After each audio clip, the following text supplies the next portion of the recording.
I'm saying? Like, just some social shit for everyone, you know what I'm saying? Like, I may just be myself, so hear me.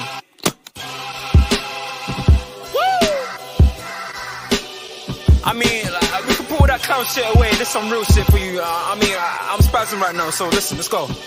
Yeah. It's in their bones, the thugs in harmony for the love of the money.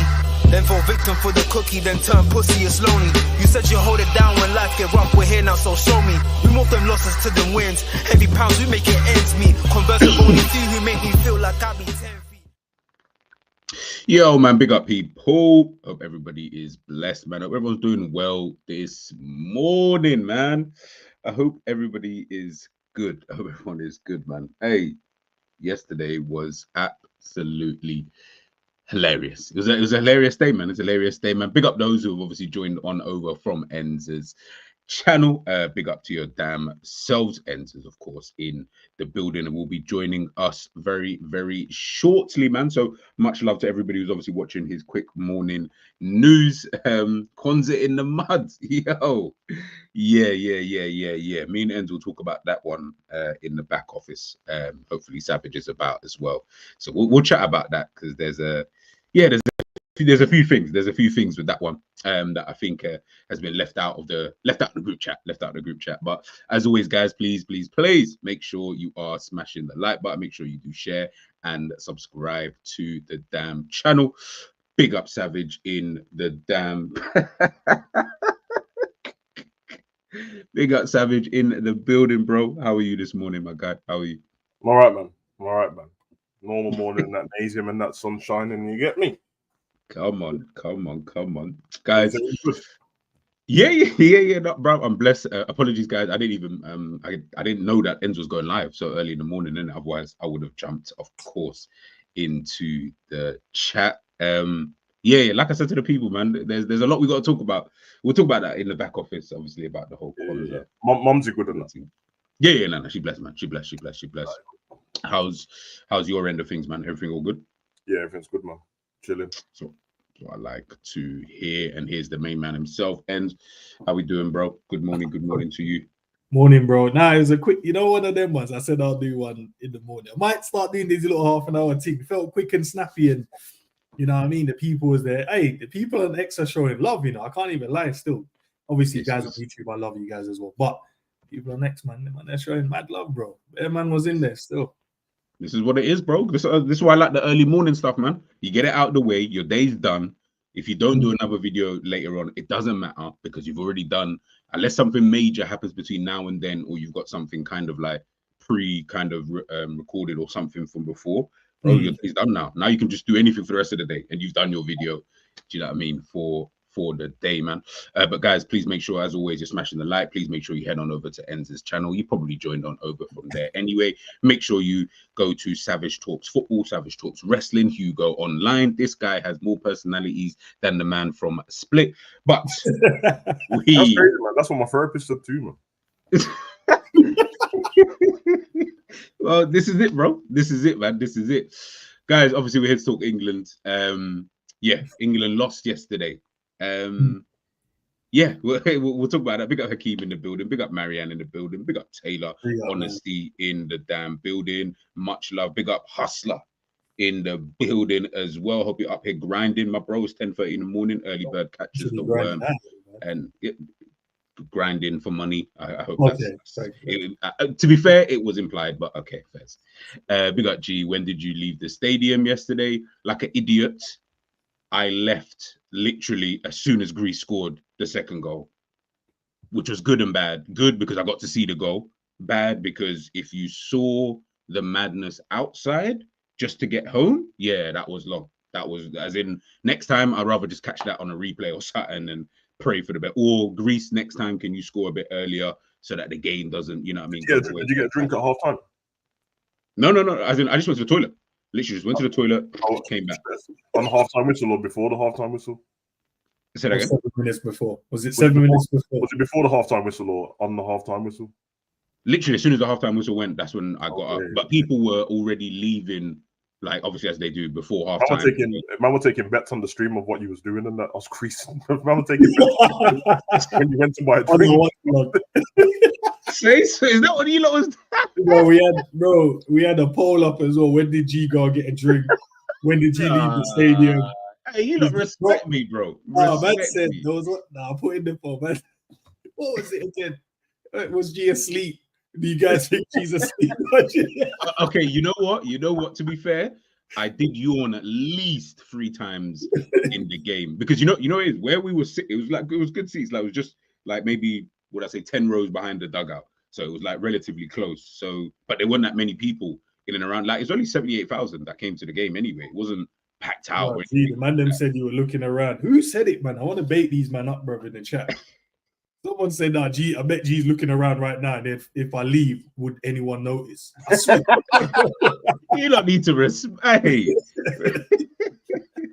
Big up promo, man. I hope you're having a good session today, my bro.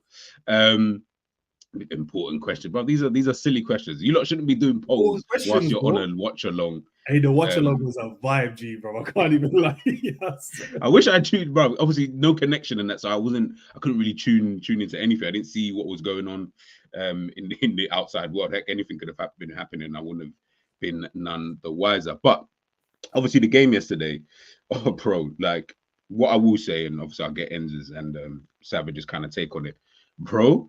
People in the stands and that, I promise you, everyone was like, I think we heard like I went with my cousin and we heard one of the guys like he was with his son, heard him next to him. He's like, "Fucking hell, Greece are good, innit?" And I was like, "Bro, I didn't even know Greece could bot football like this. Like I'd never seen them. I haven't watched Greece. I'm not even gonna lie. I only this morning before the show did I check to see where Greece in the table. Greece are now top with 9 points, 3 out of 3 victories. I did not know that. They got a new manager in. The guy, obviously, I can't remember his name, but that's a new manager that they've got in. Apparently, he's been playing good football. Yeah, like I didn't know any of this prior to going into the game. So really, I should have done my research, into Greece. So that's an L on my part. But bro, the way the game looked, to me, it was Greece were England and England were Greece.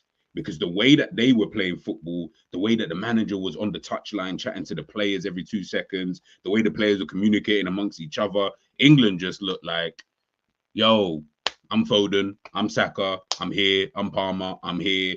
We're just going to try and do our thing and all of that stuff. Big up promo, because that's the first question I asked. I was like, where was Tsimikas? But he wasn't. Oh, he's injured. Okay. Had a knock, yeah. Hey, if Tsimikas was playing, it might have been worse for England, but you know what I mean? Who knows, bro? Who knows, bro? I've been cooking for them still. Respect him. And this is it, man. This is it. But yeah, like I said, I think, yeah, that game was for England anyway, and maybe the England players, it was, in my opinion, it was an eye-opener. I don't know how you guys obviously saw it. And Savage, let me know, man. No, we were saying on we were watching it. It was entertaining for us to watch in that card, just because obviously Greece were putting up a good match as well, bro. But I mean, it didn't shock me how Greece played because I watched their game against Finland and I seen them bopping the ball around. But obviously everyone's like, "Oh, it's just Finland." But I told man already, bro. England got relegated by Hungary, bro. So it's not. So just on that one, Savage. I forgot. So England are. This isn't the top group. No. It's the second division of it. Okay. Yeah. Remember, Sabozala and them, man, the match was up 4-0 that time, bro. So before the Euros. So yeah, it wasn't that shocking to me. There's a few patterns to play with England, and then obviously some individuals look better than others. But on a whole, they look. It's what you said on it. There's loads of individuals on the pitch, and it looked like they got thrown together. It almost looked like they haven't played together, but that's probably because they've changed the style they play in it. And I was quite enthusiastic of how he changed the team. It was almost a 4-2-4 at some point in that. But it did mean that when you get caught in the transition, which is how Greece play, they look a mess. When Greece are going back the other way, they look so confused on how to defend the transition. It looked crazy, bro. Man was all over the place and that, because obviously Causes done and give him the freedom up top of the pitch and that. And then they had some people underperforming. I think Gordon was rubbish. I thought Saka and Palmer was rubbish. And that was them three in particular. Rico Lewis looked good in parts, but then in some parts he didn't look too good. He looked a bit confused as well. Just felt like a mad attacking team in it. Like every time we got the ball, let's attack, go crazy. Foden as well. Foden wasn't very good. So that's like 4 people that are supposed to be some of the best players didn't look good. They had them in Foden and Palmer in like this double 10 didn't look like it at all. Palmer was trying stuff because this is what happens when you make the guy that quick. They just start thinking they can do what they want, bruv, and it wasn't it. So yeah, man, you got dealt with, and that Pickford was shaky, and he's not normally shaky for England, but he was shaky in the game. And then, I mean, me and them to the degree that I thought Colwell was good for most of the game. It's just that obviously when he made him look stupid when they scored because he kept sliding to try and block it. But apart from that, he was probably the best player. Yeah. What about you, Ends, man? Yeah, like we already knew how good they were, man. That's what we were trying to say in the stream as well, saying to people. Like, if you don't know the players and you don't watch enough football around the world, sometimes you just think, these countries are just dead food. They don't have good footballers. Until you come up against them and you realize, man, they got a lot of passion, a lot of heart, a lot of desire. It's technically ballers. Nah, man, they were bopping, bro. And then when we started the stream, it was like, they've won 2 out of 2 so far. England's won 2 out of 2. Whoever wins this goes top of the table. And Greece showed, bro, what they're about, man, and they can play. On another day, could England, with a Harry Kane on the pitch, maybe? I don't know. On another day, could England have scored the chances? Palmer missed a good sitter as well. That's true. From Bellingham, that could have probably changed the outlook on the game, scoring first. But these men had so much desire and hunger in the game, bro. Even they didn't look rattled at any moment in the game. Not when England had possession, bopping it about 1 and 2 touches. They just got into their shape, defended well, and when they were ready to attack, bro, it was explosive, quick. Played it into their forward. Pavlov I think his name is a striker, the 14. Bro, he was cold, bro. This man unlucky not to get a hat-trick on the night as well. But he held the ball up well. When it went out wide, they were good. They kept it simple, got the ball in the box when they needed to. And they were creative, bro. And obviously them losing one of their homies maybe played a part in it as well because they wanted to do well for it as well. But nah, man, England got what they deserve, to be fair. Like, do you know what I mean? Right. You don't want to take your opportunities, the other team will take their opportunities, bro. That's just football, innit, at a high level. And whether you respect these countries or not, they're starting to have like proper footballers come through, bro. It's not like before where they just had carpenters and plumbers and roofers and all these man that do the part-time thing. Now I'm like, these men are on it, bro. And I promise you, bro, if you probably check, most of their players probably even play in Europe, bro, or in one of the my cousin was cool. Some of the players, you're right. Yeah, they just jotted around in like top teams or middle ground teams, so they're playing with top players or playing in good leagues. And yeah, man, this is a team without Tsimikas, and he's a good player for them, bro. When you watch him play, so yeah, man. They put England yesterday, bro, like differently. Yeah, well. England enough to lose, man. It's fine, and I don't think there's anything wrong with it either, bro. Like everyone's disparaging Greece just to say England shit, but I'm just like, I'm not gonna go over the top with the England thing because you have to separate Southgate's England and Carl's England. Carl's had the job for 3 games now, I think. And he's won 2 and lost this one. And he actually looked in the other 2. He looked decent, bro. Like the football did look decent. So now he's just got to get the defensive structure right in it. But obviously, you won't know if that works until you have a team that's attacking against you. The other 2 games, they had all of the ball. So you have to do better there on it. I think that was when we played Ireland and Finland. So yeah, man, they deserve to win. Obviously, they got the late goal as well. But some people just looked uncomfortable on the pitch, man. And some people were just not, like off it completely. And that is going to happen, bro. Like, Saka didn't play rubbish in terms of on the ball. He just wasn't on the ball much at all. Palmer was rubbish on the ball. Foden was rubbish on the ball. And Gordon was rubbish on the ball, bro. And they are supposed to be that's their attack. That's the attacking line, bro. I was like, yeah, it's going to happen. And End was losing his mind over Gordon every 2 seconds, bro. He just couldn't do anything. That it was true that he was right though. Like he every time he got into a position to do something, he done nothing, bro. You know what I mean? Made the wrong choice and that. And as I said before, not based on this game, even when England's winning, I don't see like Palmer and Foden on the pitch at the same time, bro. It don't work. Because someone has to get sacrificed, bro. That you really would have played one of them and then played a striker and then played Bellingham behind the striker instead of doing it the other way around. Because Bellingham was trying to do everything. He was trying to help with everything, but then there was like no striker, which is what we were complaining of. If Harry Kane was on the pitch and he's in flipping false 6 and that, I'll complain about that too. So, yeah, man, they deserve to win in that blood, but I ain't gonna lose my mind over Carsley blood. It's 3 games, bro. Like, what? Give him a chance on it, bro. He's not even the proper England manager, so yeah, I'm not one of these overhyping things. But we'll get into that because I listened to his press conference after the game, which I did find kind of interesting. but like he said a lot without really saying much. But some of the things he did say, I did find interesting. Big up Steve in the building, guys. Head on over to Strasbourg Steve's channel. Please make sure you subscribe. He said, I told man about Vangelis Pavlidis. Great brick, bro. Honestly, I was watching man. I was like, I had to ask my cousin, I was like, bro, who's that? Because again, the finishing was cold. You could have, I think someone mentioned it earlier on in the chat, could have had a hat trick, bro. He could have had a hat trick. I thought he was going to, you know, with that second goal obviously being disallowed before he scored the actual winner in the game. Benfica, is it the Benfica? Is he better? I couldn't tell you, bro. I want to say Olympiacos, but I don't know. Maybe. That's the only like when I seen his name and I'm like, I swear he plays for Benfica, but maybe, bro. Either way, he looked good. And when I say look good, I'm just saying more about being able to occupy the England battle. I'm not saying he wasn't world class or anything like that. He was getting excited. He just did his job in the game. But what I felt from Greece was that, like I said, it was just more like Greece or England. England were Greece. Greece looked like a team. And I think we've spoken about this with international football. When it comes to international football, you do need that, you need a style and philosophy that everyone can connect with, not just 4 players in this team because they play for Manchester City or these guys play for this team. No. You need a style that it can complement everybody. So forget your star player, you just need something that can complement every single person on the pitch. That way your star players sometimes might not even shine. They may not even be the ones that shine, so to speak, in terms of the big guy. But why? Everybody else. Because, bro, it wasn't just him up front. Can't remember the guy, the wingers. The wingers I felt were good. The midfielders, there was like a short kind of brother. He had a beard. He looked kind of old. He came off in the second half. And I remember saying, brother, this guy has run all game, bro. And that's okay. Say no more. He ran all game. When he came off, you could see, man was just tired. And I was like, bro, he deserves the rest. Because he's run the England midfield ragged. Like in terms of pressing, getting onto them, all this kind of stuff, he's done all of that. So where I'm looking at it, for England's sake, I'm just like, I get it in terms of, and by the way, sorry, big up Steve again for the super chat. Sorry, I didn't mention before.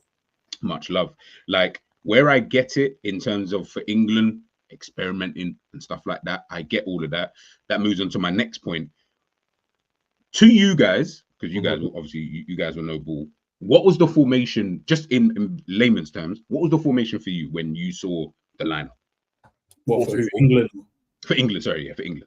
From FIFA formation, like the way it started off on the formation sheet compared to when the game started, it looked like a 4-2-4, but then Bellingham was trying to do everything, so then he wasn't really at the top of the pitch where he should have been. So I don't know. It was almost like something like that, bro. Yeah, because the way they shaped up on ITV was like it was 4-2-2-2, but then when the game started, Palmer was closer to Declan Rice in the pitch. Yeah, exactly, just that. But that's football, by the way. That's off the school. Nah, it's 4-2-4. Yeah.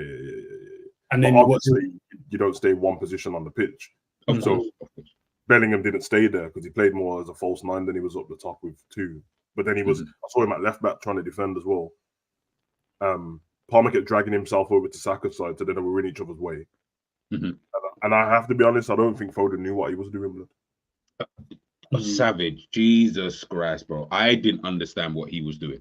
Like he seemed like, when he come like as if let's say we were fit, like fit enough to kick ball, and someone said just go play. You haven't trained with the team, you haven't met the players, Fibers, power league settings. Just fill gaps, bro. Just fill gaps, bro. What gaps, bro? Like what gaps do I? You don't even know where. He didn't even tell you the lineup where someone's playing. So you're like, oh, let me go in. The man's like, no, bro. That's my position. That's the way, bro. Like that's bro. And obviously in a 4-2-4, bro, in any formation, usually you'll have the offensive formation, which is the 4-2-4. But then when you're defending, the formation changes on it depending on what you're doing. And I think that's where England got it wrong. I feel like they attacked in a 4-2-4, which is fine. Just could have done a little bit better in front of goal, but there was a couple of chances. But then when it came to defending in the 4, they didn't know what to do, bro. Like, Rice was left in the island by himself, bro. Yeah, it's basically let's all run back. Let's all run back and defend. Yeah. And I think obviously Carl's got an array of talent that he's not used to, so he's trying stuff, and that's why you can see when me and Ed's talking about it, the people he's called up and stuff like that since he's been the Inter manager. is all people from the 21s because they already know how he plays. Like if Enzo saying Curtis Jones plays in this game, he knows how he plays. Angel Gomez knows how he plays in that already. Whereas all of these men, they're not used to it at all, bro. And they've been playing the good thing about Southgate is he's very structured in it. Whereas Carsley in this game, it's like, nah, I want to see what you lot can do attacking wise and that, bro. But there's that on top of Greece playing good as well. So do you think that kind of proves whether a player is good enough? You know, like I'm not. If you have another man that comes in and goes, I'm gonna shake it up, and then people just adapt. Do you rate those ballers and go, right? Do you know what? You could be world class. You're on that level, because now you can just adapt to whatever situation you're a baller. But there's certain guys, i.e. Declan Rice in the game yesterday, couldn't adapt to it, bro. But people say he's like world class and he's, you know what I mean? He's one of England's main midfield. But I'm looking at him going, bro, you look lost, bro. You look all over the place. Where I'm like, all the difference is it's just a bit more expansive football. Just keep it simple. And I think he did that at times. There was this moment where he just looked lost, bro. And I'm like, I don't know. Do you rate players like, I don't know. I rate a player that can just adapt to a formation and a system. And not everyone can do that. Yeah. But that gives me like the IQ of you as a football player is really high. But the man that takes ages, like, oh, where am I meant to run? Where am I meant to? I'm just like, I don't know, man. Can you even kick ball? Like, just, you know what I mean? Plug you know what you could really tell? Just plug the gaps. What you could really tell is that I could almost see from the way they were playing which like player plays for what manager in the Premier League. See it, bro. Because I was like, I said to End, like, Saka he's got Arteta's football ingrained in him. He's only gonna get to that position and cut back and cross it, bro. That's all he's gonna do, bro. And there's no Havertz, bro. I seen Rico Lewis trying to link up with man that wasn't there, bro, because he's used to like all of a sudden Rico Lewis pick up the ball and he's running with it, innit? For a long distance. Normally, bro, he gives that to Rodri and then they just start bopping the ball around. Gordon straight away knows I'm running down that left. I'm just dipping down the left wing. But like Isak's not there to cross the ball into, blood.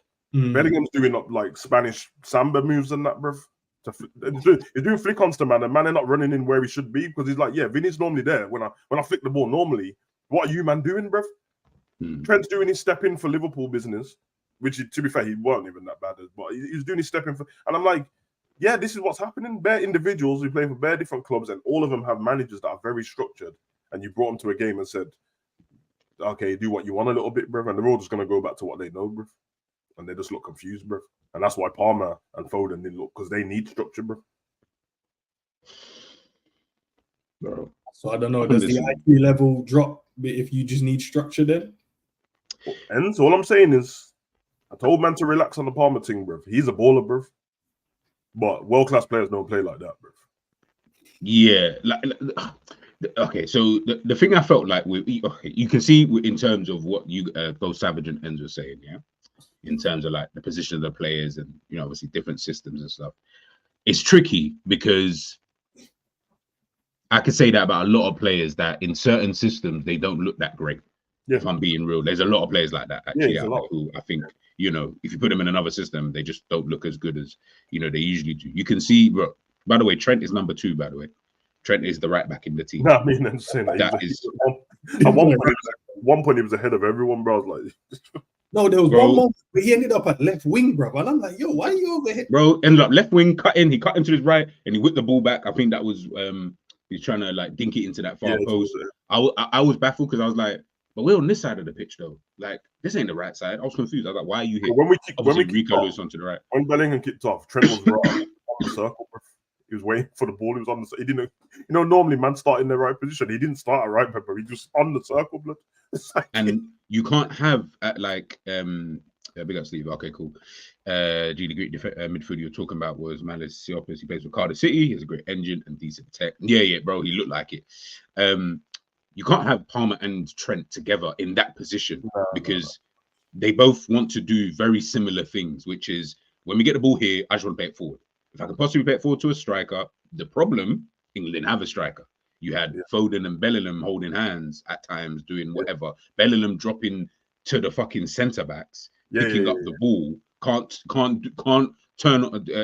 do a half turn. So now he's trying to pick up the ball, has to lay it back. Now he has to run to this position. He's getting the ball again. I'm like, you know, you see when people do stuff like that, yeah.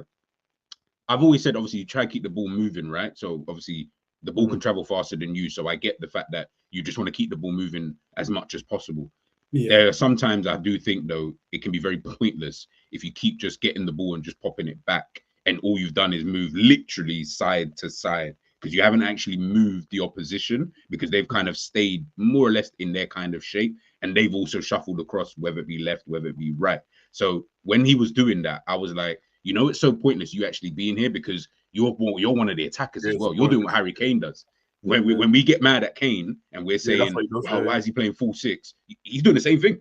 Same thing. And remember, there's no one up front. There's no one there. So every time Saka, Madueke when he came on, Gordon when he was there, Trent when he was on the left wing, every time you saw them man get the ball on the wings, it was almost like they had to slow down. Like there's no one to look up to, and there's no one to give nobody the ball. To look up. And that's what I'm saying. If you tuned in at different 20 minutes throughout the game, then that you can go. If you tuned in 20 minutes into the game, you're like, oh, Bellingham's playing in midfield. Yeah. Tune in next 20 minutes. Oh, Bellingham's a striker. Yeah. Tune next 20 minutes. Oh, Bellingham's a centre back. Yeah. Man doing up Saturday League, bruv. When he's, when in Saturday League and your team shit, you try to help everyone. You can't help everyone. Because me and Enzo making jokes for the whole thing because he's like an old man, in it, bruv. So I'm like, why is he doing all the running and all the passing and all the link-up play and trying to G up the crowd and sunning man off on the other team, and when there's a little scrap, he's trying to get involved? I said, fucking hell, bruv. You're doing everything. No, he was doing everything, bro. Running at the goalkeeper, trying to slide him about. Yeah, that was funny, bro. That press is hilarious. Right. This geezer's hunting the keeper down like he wants to kill him, bro. Bro, honestly, man, it was to me, it was just an eye opener, just more than anything. Not even so much so in terms of, okay, let's get over the fact that, all right, 30 minutes of the game have gone by. We've now realized, oh shit, yeah, Greece are actually kind of good. Say no more. So you've gotten over that fact, right? And you've now understood that within the game, especially after like the first 25 minutes, oh, this ain't gonna be easy. This ain't gonna be England just win 5-0 type of game, right? Okay, cool. We've gotten over that. My issue comes into the fact that you start the second half and Greece they just go on this like mad little run where they're still on top. And I'm just like, when you look to the stats, it was like, I think England had like 61% or something possession. I'll keep it a buck. It did not feel like that. It didn't feel like Greece didn't have the ball like in the game so much. England were popping it around at the back at times with like Stones accidentally not getting a touch on it, when the ball's being laid back to him. Levi Cole at times he's looking a bit kind of thing. What's his name? Rico Lewis there as well. He was, for me, he just looked like a typical young boy in a men's game, like where it was almost like, again, you're the young boy. We just need you for the energy side. I don't need you to do the stuff that Pep asked you to do. I just need you to do the energy kind of thing. It almost looked a little bit lost. Trent, at times, I almost felt like he was just kind of playing his own game, where it was like, bro, I'm going to get the ball. I'm going to play it forward. You, man, run onto it. But you saw it. I said, right, because you mentioned at the beginning, Savage, about like Gordon not playing well. But I kept saying, bro, I think you, man, try and find Gordon. What did Trent do? Whoosh, right into Gordon's path. Header, and he obviously headed it over the bar. But as soon as I saw it, I said, bro, those two, if Gordon just keeps making those runs, I reckon he can. I mean, like Trent will find him all the time because you can see he wants that ball. Yeah, because that's what happened in the game before. The game before this game, that's all they were doing. It was Trent to Gordon. I'll tell you what, man, I can't lie. I'm not talking about him beyond this game, but for England, I don't know what Declan Rice does, bro. Honestly, bro, he was in. He feels like the most pointless footballer in an England game. I know he scored in that game against Ireland, but I swear he just, that thing that you're on about where you just just bopping the ball back to the goalkeeper and just moving side to side. I'm like, that's Declan Rice's whole game for England. Yeah. Get it off. I agree. He's meant to be like the recycler, innit? Get the ball, give it as quickly as possible into the forward-thinking players. But even that, sometimes he looks lost. There was one moment as well when we was doing the watch-along, and he was dribbling with the ball, and then he passed it into a space where it was like 50-50. The Greek players were there, England players were there, and then he pointed and going, yeah, yo, one of you, I'm like, bro, none of us are able to get, it's a 50, you giving us 50-50 here. And then he pointed, and then I think there was one when that short you just muscled him off and then just left him, bro. And I said, Jesus. Oh, yeah, man. That's when he went on that mad run, innit? Yeah, bro. Just left him in mid. I said, there was bare weird stuff, bro. There's a part towards the end of the game where like Foden got the ball yet. He just played it, and then me and Enzo was like, bro, who did he see, bro? Oh, savage! If you heard the guy, big up the guy, by the way, with his kid, because I could tell, when you want to swear, but obviously, like the kid looked like he looked young and like super young. and it was funny because he was dressed in a Pickford goalkeeper kit, which I found kind of weird. But when Foden did that, yeah, my man turned we were sitting to the left of him. He just turned, and like he just wanted to. And I was like, yeah, bro. I looked at him saying, hey, this is what Foden does. When you watch that class on TV, yeah, normally when you sit on TV, you're waiting for like the cameraman to catch up with somebody there. That happens for Liverpool all the time. I'm about to cuss somebody. I'm like, oh, it's Salah's there. He's just that he's on the touchline. When he passed it, I'm waiting for like somebody to. I'm like, raw. There's nobody there. But like, who did you see? He might turned around to him and looked at him like, oh, now he might need to see a doctor, because if man's having like see mirages and that blood, did you get me? Bro, he said, the man said he's just so involved in the game and seeing mirages. Bro, 2 taps. There's there's that one outside of the football that Trent done for no reason. Bro, for me, yeah, it was just more about it was just more about things like I say, obviously this was new, innit? Like clearly, do you know what I mean? Like no one really understood what was kind of going on, right? Guys, their links, both ends and savages are in the chat, man. Make sure you subscribe. It just you had 2 strikers. Like I said to my cousin, I said, bro, imagine if you're Ollie Watkins, at least like more Ollie Watkins than the Solanke, yeah? So imagine if you're Watkins right now, Harry Kane injured. Everyone's always saying, right, we need another striker as well as, can't always be Kane when he's off, not doing his work. And you're sitting on the bench, yeah? Granted, you haven't had the greatest of start to the season, but you scored. Yeah, you've done your thing, and you're England's second best striker out there right now in football. 100%. You're sitting on the bench. And Donny said, you know what? I'm going to go with 2 attacking midfielders, and I'm going to leave you 2 on the bench, even though you 2 are strikers. What was the first thing that happened when Ollie Watkins came onto the pitch? He was in there straight away. Which is what, it was instant. By the way, different manager, but that's what he did in the Euros and scored as well. First thing he done. Like, I'm telling you, bruv, I promise you, bruv. It's not a disrespectful thing. I don't care. They're both ballers, but it's because they need some way to get Foden and Palmer on the pitch, and they don't want to play Foden on the left because it's not a proper left. Even though he can play there, but he's not a proper left winger. They're gonna play Gordon on the left, which is what you should do, is the winger. So they're like, how else do I get Palmer and Thingy on the pitch together, bro? But you don't need to. You don't need to. One can be on the bench, bro, and then you sub him up. One of them, bro. Obviously, Foden came into the season later because of the Euros. So just play Palmer, bro. And then when Palmer I think he messed it up in himself because Grealish would have played.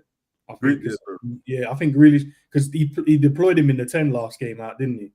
Yeah, and I didn't understand why he didn't start. He was a predictor. He has a knock. He had a knock. Fairs.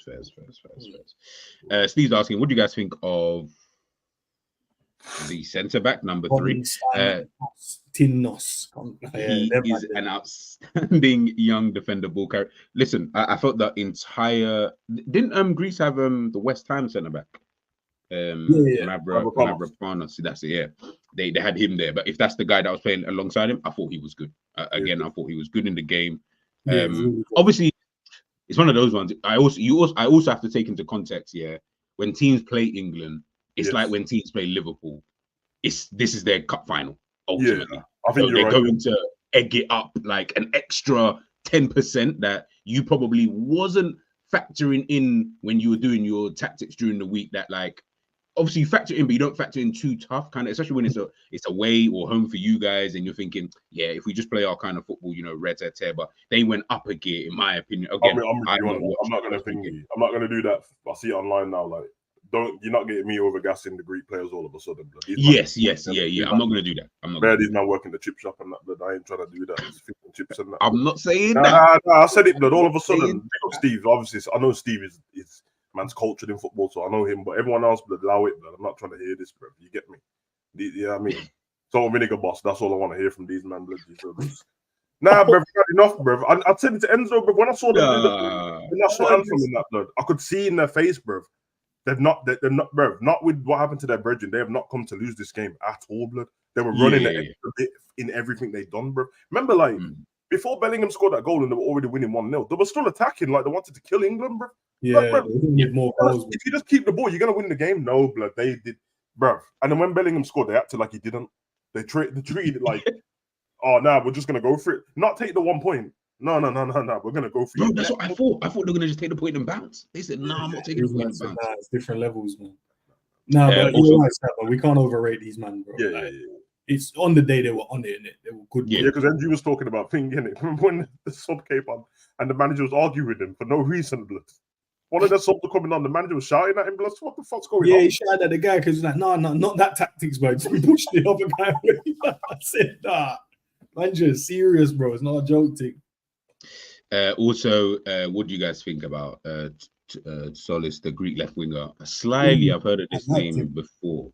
I liked him, bro. There was like a couple of times when the goalkeeper pinged it long or one of their centre backs, like that knockdown header he kept doing into the midfield, like just to recycle it, and he held the ball up well, and he looked good, man. Looked good backing, looked sharp, man. But yeah, that's about it. I think one thing was for sure is they deserve to win the game, and not a problem. 100%. Oh yeah, and but this is it, and I think again, this is what I'm saying. It's about context, isn't it? Like the reality is, let's not also act like, you know, big up Jerry in the building, bro. Let's not also act like what do you call it? Oh no, sorry. Yeah, because there's many games like this in international football, not just England, where like what happened at the end happened when Bellingham scored, and then England score again like Harry Kane or something. Then everyone just goes off the pitch there. That game was boring, but you know what I mean, it's not a shock that you won the game, but they just went for it, man. And yeah, I like that. I actually like when teams do that, bro. You know what I mean? Bring back a bit of that. Yeah, international football gets dead sometimes. So if a team's just gonna go for it, fuck it, bro. Got nothing to lose, on it. Nah, man, big up JJ in the building, my bro. How are you, man? Good. I'm calm, man. I'm calm. I'm not like I feel vindicated because I didn't watch the game like that, but you feel vindicated. It's what I'm trying to tell, man, innit? It's what I'm trying to tell, man. It's like, can we just admit that English footballers just aren't that, innit? We had this discussion before, but they're just not that, and that's fine. And there's a reason why England's most successful period for 20, 30 years was under a manager that was mad, defensive, solid, structured, tried to play on the counter attack, because intrinsically within English players, that's how we want to go and play. And you can't play this expansive, put all your ballers on the pitch. As soon as the manager goes and does that, look what happens. Look what happened. And of course, we can put all these caveats on it and stuff and say, oh, but I had people talking about the manager, that he's not good enough, we need to get someone else. At one point, you just got to look at it and be like, well, it's the players, isn't it? The player just can't play like that. And that's fine, isn't it? That's fine. But we just got to understand that, like, as English fans have to, as a fan base, just look at it and say, you know what, like, we're not going to be a Spain, innit? We're not going to be a Germany. We're not going to play football like that. Even if the one or two players go and play for teams that do that, they are in the minority, innit? So you can't create a spine of do you know what I mean, of English players that that's style, because it just doesn't work. Hence, otherwise, Guardiola would have done the same thing. Klopp would have done the same thing. Arteta would have done the same thing. You can have one or two players from there, and that's cool, but they don't represent the spine. And the ability to go and play like that starts at grassroots level. And you can see why when you went and put all those attacking players, it just looked like every time Greece went forward, from what I heard, they just attacked. And I saw the ending of the game, and they had a goal that was disallowed, and then they just scored. England scored, and then they were obviously analysing the goal and stuff. They cut the camera, and England already on the back foot, and Greece have a set piece. Now Greece just have a set piece. I was like, why Greece, like, the goal just went in like that 10 seconds earlier. But obviously, that's what I'm saying. They haven't got the understanding to play like that, where you can just put all your best players on the pitch, like a Brazil would do, or like a Spain have done, or like a Germany have done, innit? So now it should be very clear to everyone that England's best course of measure is to go very defensive, sit back, be very direct, and you win games at that, because England have proven that it's worked. They've got further than they have done when people are criticising Southgate. This is why I was saying I didn't get the Southgate hate. I didn't get it because of people as ideals of what they see in club football. England can't play like that. I agree. I said the same thing in the Euros when everyone's telling me to stop. Oh yeah, I don't know what you're getting gassed on. I'm like, bro, what do you mean? What am I getting gassed on? We're in the final, but you think I care about what you lot are talking about, bro? Like that, it worked, innit? It worked just because you didn't enjoy it, bro. Like you would, if you won the trophy, you would have enjoyed it. It's 100% that's what you said, man. And I think England fans know it as well, bro, because they're the same England fans that if England weren't playing yesterday and you done a stream on England, every single one of them would have said England shit, and then they get all disappointed when you watch the game. I'm like, bro, you said there was shit, bro. So what did you expect? Why is, bro? But that's my point. You're disappointed when they sit back and they try to go and just see games out and be a bit more disciplined and a bit more like mature or responsible or whatever. Right? Cool. We're gonna sit back like they did in the Euros, and then people are complaining when they're going and being attacking and expansive, but they're getting caught on the counter. Now, unfortunately, like it's gonna take a very, very long time, right, for players to be able to go and be like, all right, cool, like we're gonna play this the same way that Spanish players play, and we're gonna play to that level. Like, and we're going to go and be able to go and control games and stuff. It's very difficult. We see even from a Liverpool standpoint, look how difficult it is for Liverpool to transition to being a team that can just control games of football. Because even now people are having gripes with slots saying, oh, we're still a bit open and stuff like that. It takes ages to be able to go and do that. And that's with all the foreign players and being able to handpick what players can come into a system and do a job. With England, you're just given a bunch of players, innit? And you've got to make do with what you've got. And clearly, I mean, if Angel Gomez is getting into the team, I mean, like not like he's a bad player, but he's not the best of the best. But you want to play this style of football. Like, this is what's going to happen. And the fact that Carsley can do it at the under 21 level, of course you can. If everyone's just attacking each other, and new football is like that, where everyone's just mad attacking, you can go and do that. You can go out when both teams are playing expansive. It works. When you've got another team just happy to sit in a low block and then counter you hard, now it's like, oh, okay. There's more to play for now. Now you've got to be a bit more savvy with how you go and operate, what passes you play. Like even Cole Palmer, I saw him like punting the ball forwards at 5, 6, 7 times over the top, not even reaching anyone when he's coming deep. And it's like what this is the world class player that G's calling. That, I mean, I'm seeing on the streams is Cole Palmer world class. No, but this is my point. But this is my I had to ask. But this is my point, innit? You know, like when a Saka, like they clueless, they don't know what to do at that point. So you can't just leave them to their devices. So you need to be able to create a structure that enables them. No IQ. Is that what you're saying, Jerry? Is that in layman's terms? No IQ does. It's the truth, though, isn't it? I think a lot of. I think that's not to say the players are low IQ, but when it comes to football, I think in comparison to when you look at the best, I think the IQ is low. I think it is. And like when you go and look at like Declan Rice, right? I don't look at him like the brains of the team at Arsenal. He might be one of the main players, but I don't look at him like the brains of the team. When I go and look at flipping Carl Walker, I don't look at him like the brains of the team. I don't look at Trent like the brains of the team. I don't like. We've looked at Thiago like that before. We've looked at this player like that before. Those are not the players. So when your brains of the team are now Angel Gomez and Walton at one point and these types of players, then your level's going to drop in it because they're good players. Don't get it twisted, and they can get better. But when you're comparing them against the best, then it's like, right. And just because you don't know that Greek midfielder, you don't know what he's had to go and do to kick ball. You don't know his education and stuff. So even though I know Savage was talking about them being the chippy man and stuff, they are boss. A lot of them are boss man. But that's my point. They probably go, and the way they've understood football means that to a certain level, they just know what they're going to go and do. And now, all of a sudden now, like a Walton or a Copy don't look like they're not levels above the midfielder that was for the Greek team, and that's what it is. So you have to play to England's strengths, but England's strengths aren't building up from the back and playing through pockets and keeping teams do you know what I mean? Come on, you're asking Bellingham to do that at one point. We're doing that. Come on, he's not that type of guy. He can win you a game, but he's not going to do that. Like you don't look at Bellingham as the brains of Real Madrid ever. Ever. No, not when you've got the Cruz and the Modric, exactly, kind of players in the team. Exactly. Do you guys think that? I guess this is on topic, but a little bit straying away from England specifically. But do you guys then think, from what you're saying there, Jerry, it goes back to or ties into the conversations we've had, talking about, I mean, just recently, I think in the group chat, we were talking about the 1v1 dribblers, we were like, and that's obviously just talking about players that we think, that we think are like 1v1, like demons and stuff like that. And we were trying to find players, but we couldn't find, that many. Do you think then with the perception, I'll say that much because I don't know what everybody thinks. The perception is the Premier League is the best league.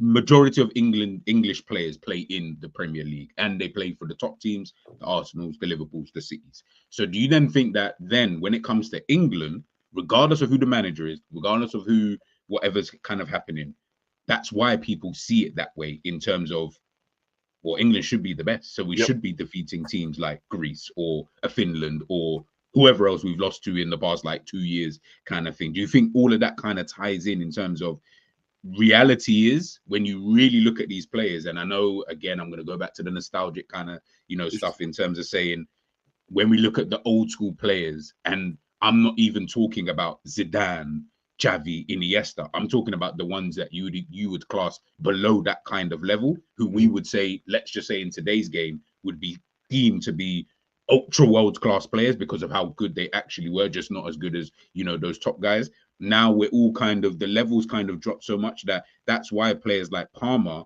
is getting bigged up for, would I say, Mo Salah things, which is efficiency, as opposed to you're a great footballer, more just you're very efficient at what you do. Someone are playing like Wayne Routledge, bruv, and they're getting big. Wayne Routledge, fucking I forgot about him. Nah, but he was good, bruv. But that's what I'm saying. That they were doing basic stuff, bruv. Like, if I ask, man, I know this is not a test, bruv. I don't even know myself. Who's the most successful English manager? Not for England, just English manager. Oh, English manager. It might be the one that was at English Barca, managers never won the Premier League, have they? So definitely what's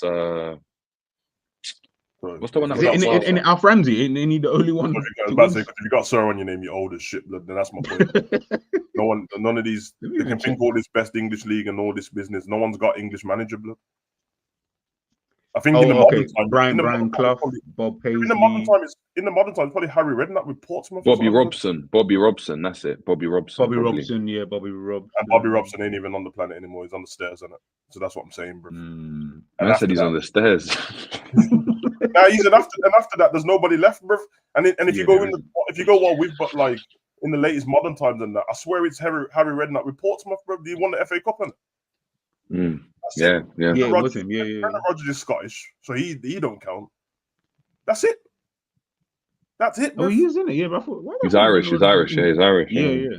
Why did I think he was Northern Irish? Yeah, but no, but the thing is that's what it is, isn't it? It's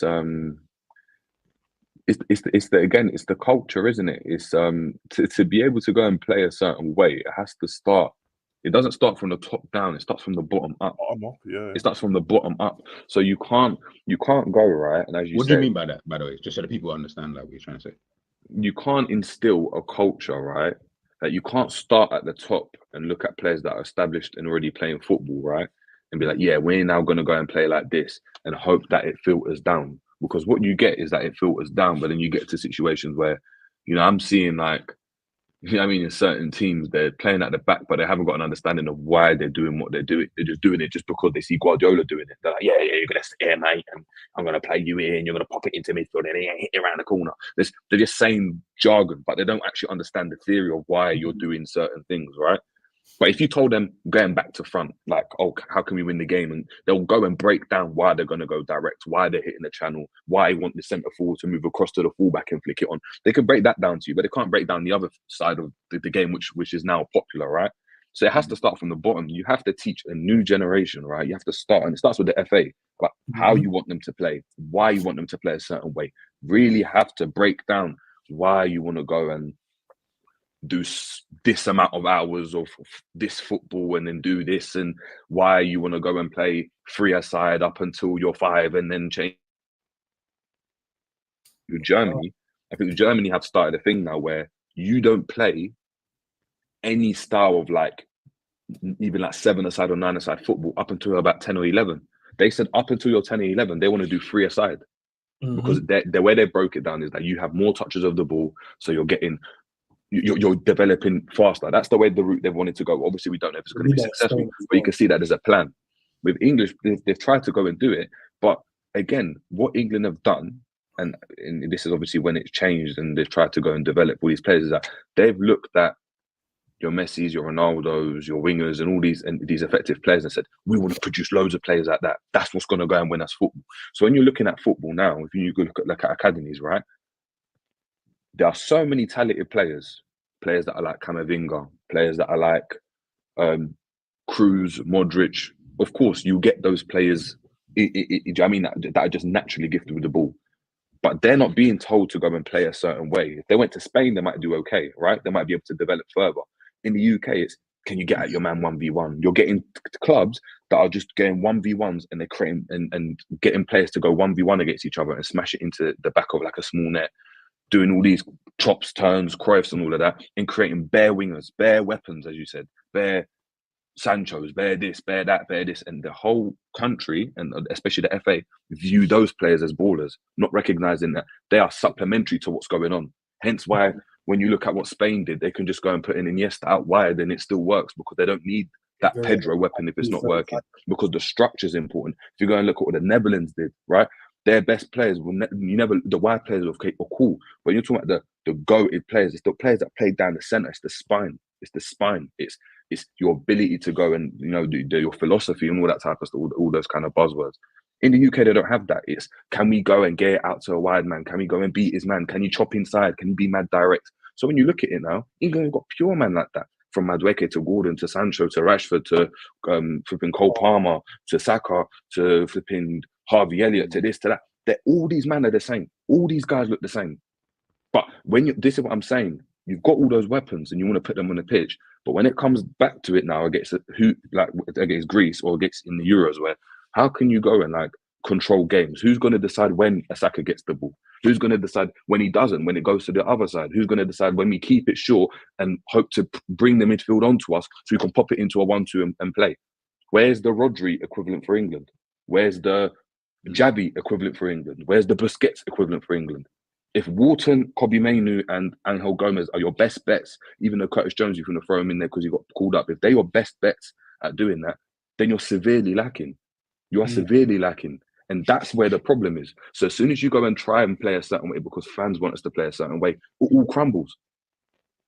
That's why a Southgate plays the way a Southgate plays. That there's no right manager in their mind, right? If they had a team of Messi's, right? Or a team like Barca would just play mad defensive football. You wouldn't do it. Like, these guys aren't dumb, innit? Like, these guys aren't silly. Like, to think that these guys are stupid, they're not. They're not your grassroots manager. They understand football, a majority of them. They get it. But you look at what you've got and you're like, bro, I can't play like this. Imagine me trying to go long ball, but my centre forward's mad short and I see the centre back 6'5".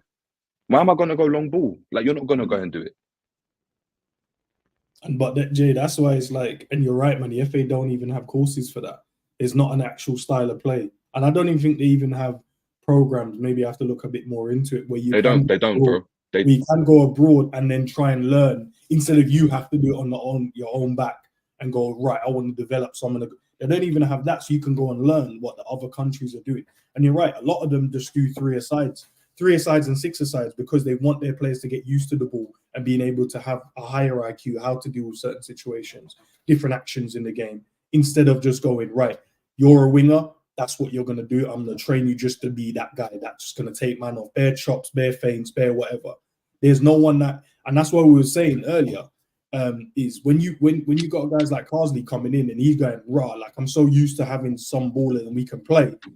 When you come into here and these guys already established and getting him to play, and you're like, no, I need you to be here. Their IQ in football is very low. So they need that structure to show. That's what I said with Declan Rice. People say I'm not saying that he's a dead footballer, but the ratings that he gets, I'm like, bro, his IQ, I look at him and go, bro, what Savage said, what do you actually do, bro? Like, what is your job role, bro? I look at you as someone that should be able to just recycle play, and even that you struggle with. Now you've gone into a system where it's a bit more free-flowing, and you're confusing where you need to go. That just tells me your IQ level in terms of football is low. It doesn't mean that you still can't be a good footballer, and you obviously you've done really well for yourself to be where you are, but you can't adapt. So if now in the game I need to throw you out to the left wing, or throw you out to the right wing, or go in the 10, or go as a left or right back, and bro, I don't think you'll be able to do it. You won't understand what the requirements are because you can't even be in a system that's a bit free flowing. You just look confused, and that goes for all of them as well, bro. They need structure for them to do what they're able to do, for you to get the best out of their attributes, which is fine. That's fine. But that's why we can't compete when it comes to these Spanish, bro, because I feel like you can put any of these man anywhere, bro, and they'll play. I already told, I think I told you guys off stream, but I'll say it to you here, yeah. My brother, plays for a junior Premier League team, but they went and faced like Spanish teams abroad and stuff, right? And they faced Rayo Vallecano. And if I said to you, Liverpool are facing Rayo Vallecano, you'd be like, bruv, who are Rayo Vallecano? I don't even know who their forward is. I don't know who their player is, right? you wouldn't know that they are the best academy in Spain. Is in like they produce the most talent. Real Madrid, Atletico Madrid, they all go and grab their players from there to play in their academy once they get a bit of money. They destroyed our team like 21-0. In like, and none of them were fast. None of them had strength. None of them had the ability to do X, Y, Z. What they did is just knew how to play football. So it was like, it doesn't matter that this man's mad quick and he can run through everyone. He tries to beat one man, tries to beat a second man, they lose the ball. Back, goal. That's it. That's it. It was a clinic. It was a clinic. Now, if you're expecting, right, and this is again, and this is a team, right? Because the team that my brother plays for, they're led by a coach from Atletico Madrid originally. So he's been through the system. So he's trying to implement that. This is a team that if they went and when they go and I'll send you under 14s footages and stuff. When they go and play teams here locally, like they beat Charlton 8-0. This grassroots teams beat Charlton 8-0 from the same advancement center because they can play a certain way, but they've been learning to go and do that, right? And that's losing games, losing this, losing that. They've just learned to play a certain way. If they didn't go and start like that, they wouldn't be able to go and do that. And when they went to Spain, you saw what the levels were. So my point being is, you need to, like, if England want to go and play a certain way, right, you have to almost sacrifice the idea of winning to be able to achieve something. Because you playing a certain style might mean you might lose the game. Because if I'm trying to teach, if End is trying to go in and teach his kids to play at the back, right, and they play at the back and they make a mistake and it goes 1-0, and they play at the back and they make a mistake and it goes 2-0, right? If End wants to carry on playing a certain way, he has to obviously be able to go and be like, cool, like, we're going to keep doing this until we get it better, right? In this country, you're not prepared to go and do that. Parents start complaining, clubs start complaining if they haven't got an ideology. We just want to win, we just want to win, we just want to win. So if that's the case, and in non-league, all we want to do is win and everyone just wants to win, you've got to go direct as much as possible. So End might, even as a coach, End might decide like, yeah, I'm trying to play at the back and speak to the parents and they're all on board and they're winning games is great. They play at the back and they concede 3 goals on the bounce just by playing at the back where they make silly mistakes, right? End has got a problem now. Parents are behind him saying, why are we losing? They're all whispering and murmuring. And End has also got, but I want to develop them to be able to go and play a certain way because I've got my ideals.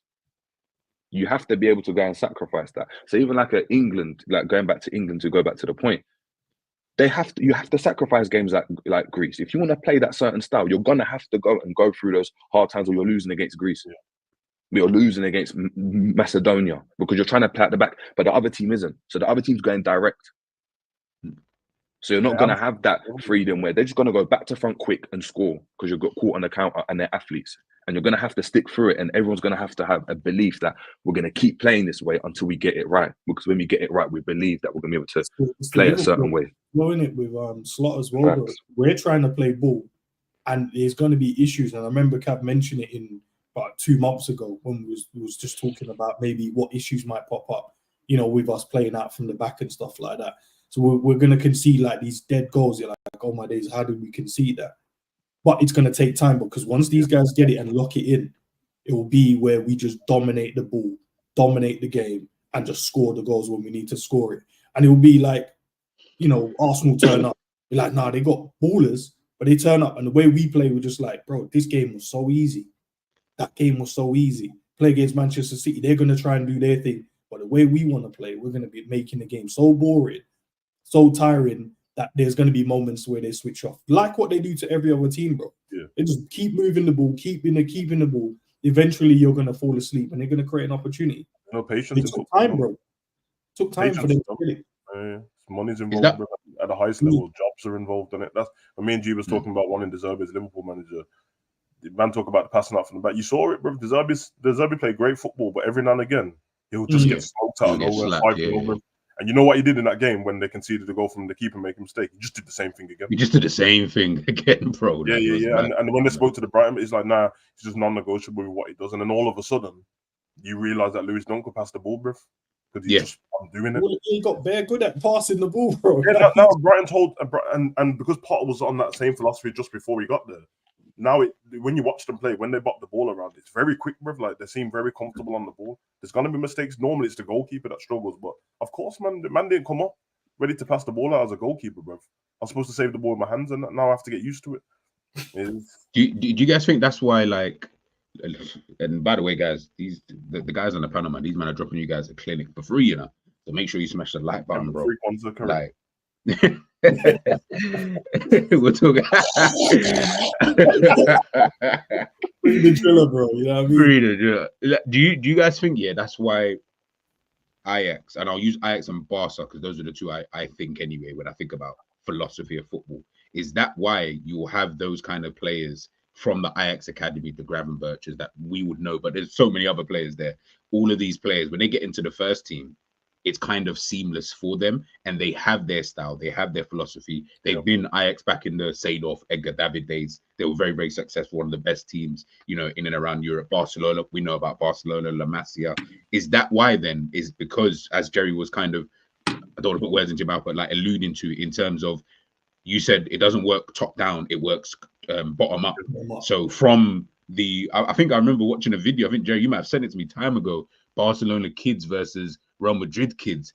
And these man were popping the, like kids, I'm talking under the age of 8, bopping the fucking ball about from a young age. And I'm just like, rah, like, I'm watching the game thinking, this wouldn't even look out of place in a senior game, in a men's senior, if this was the actual Real Madrid versus Barcelona El Clasico. But I'm seeing 8, 7-year-olds doing this, but they've learned it from such a young age. I didn't know about the whole playing the free side, all of that kind of stuff. So doing that from such a young age, when you do get to the top, there'll be teething problems because ultimately, you know, like certain players are going to develop in different ways and etc.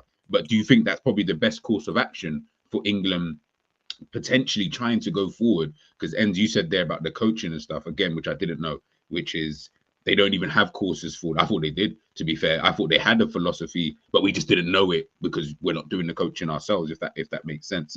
So you're saying that maybe these are the kind of things that in order to short-term pain for long-term gain, effectively. So you're going to have these Greece games and stuff like that. But listen, if you just continue doing this sometime in the future, if we keep at this will work out at some point in whatever future.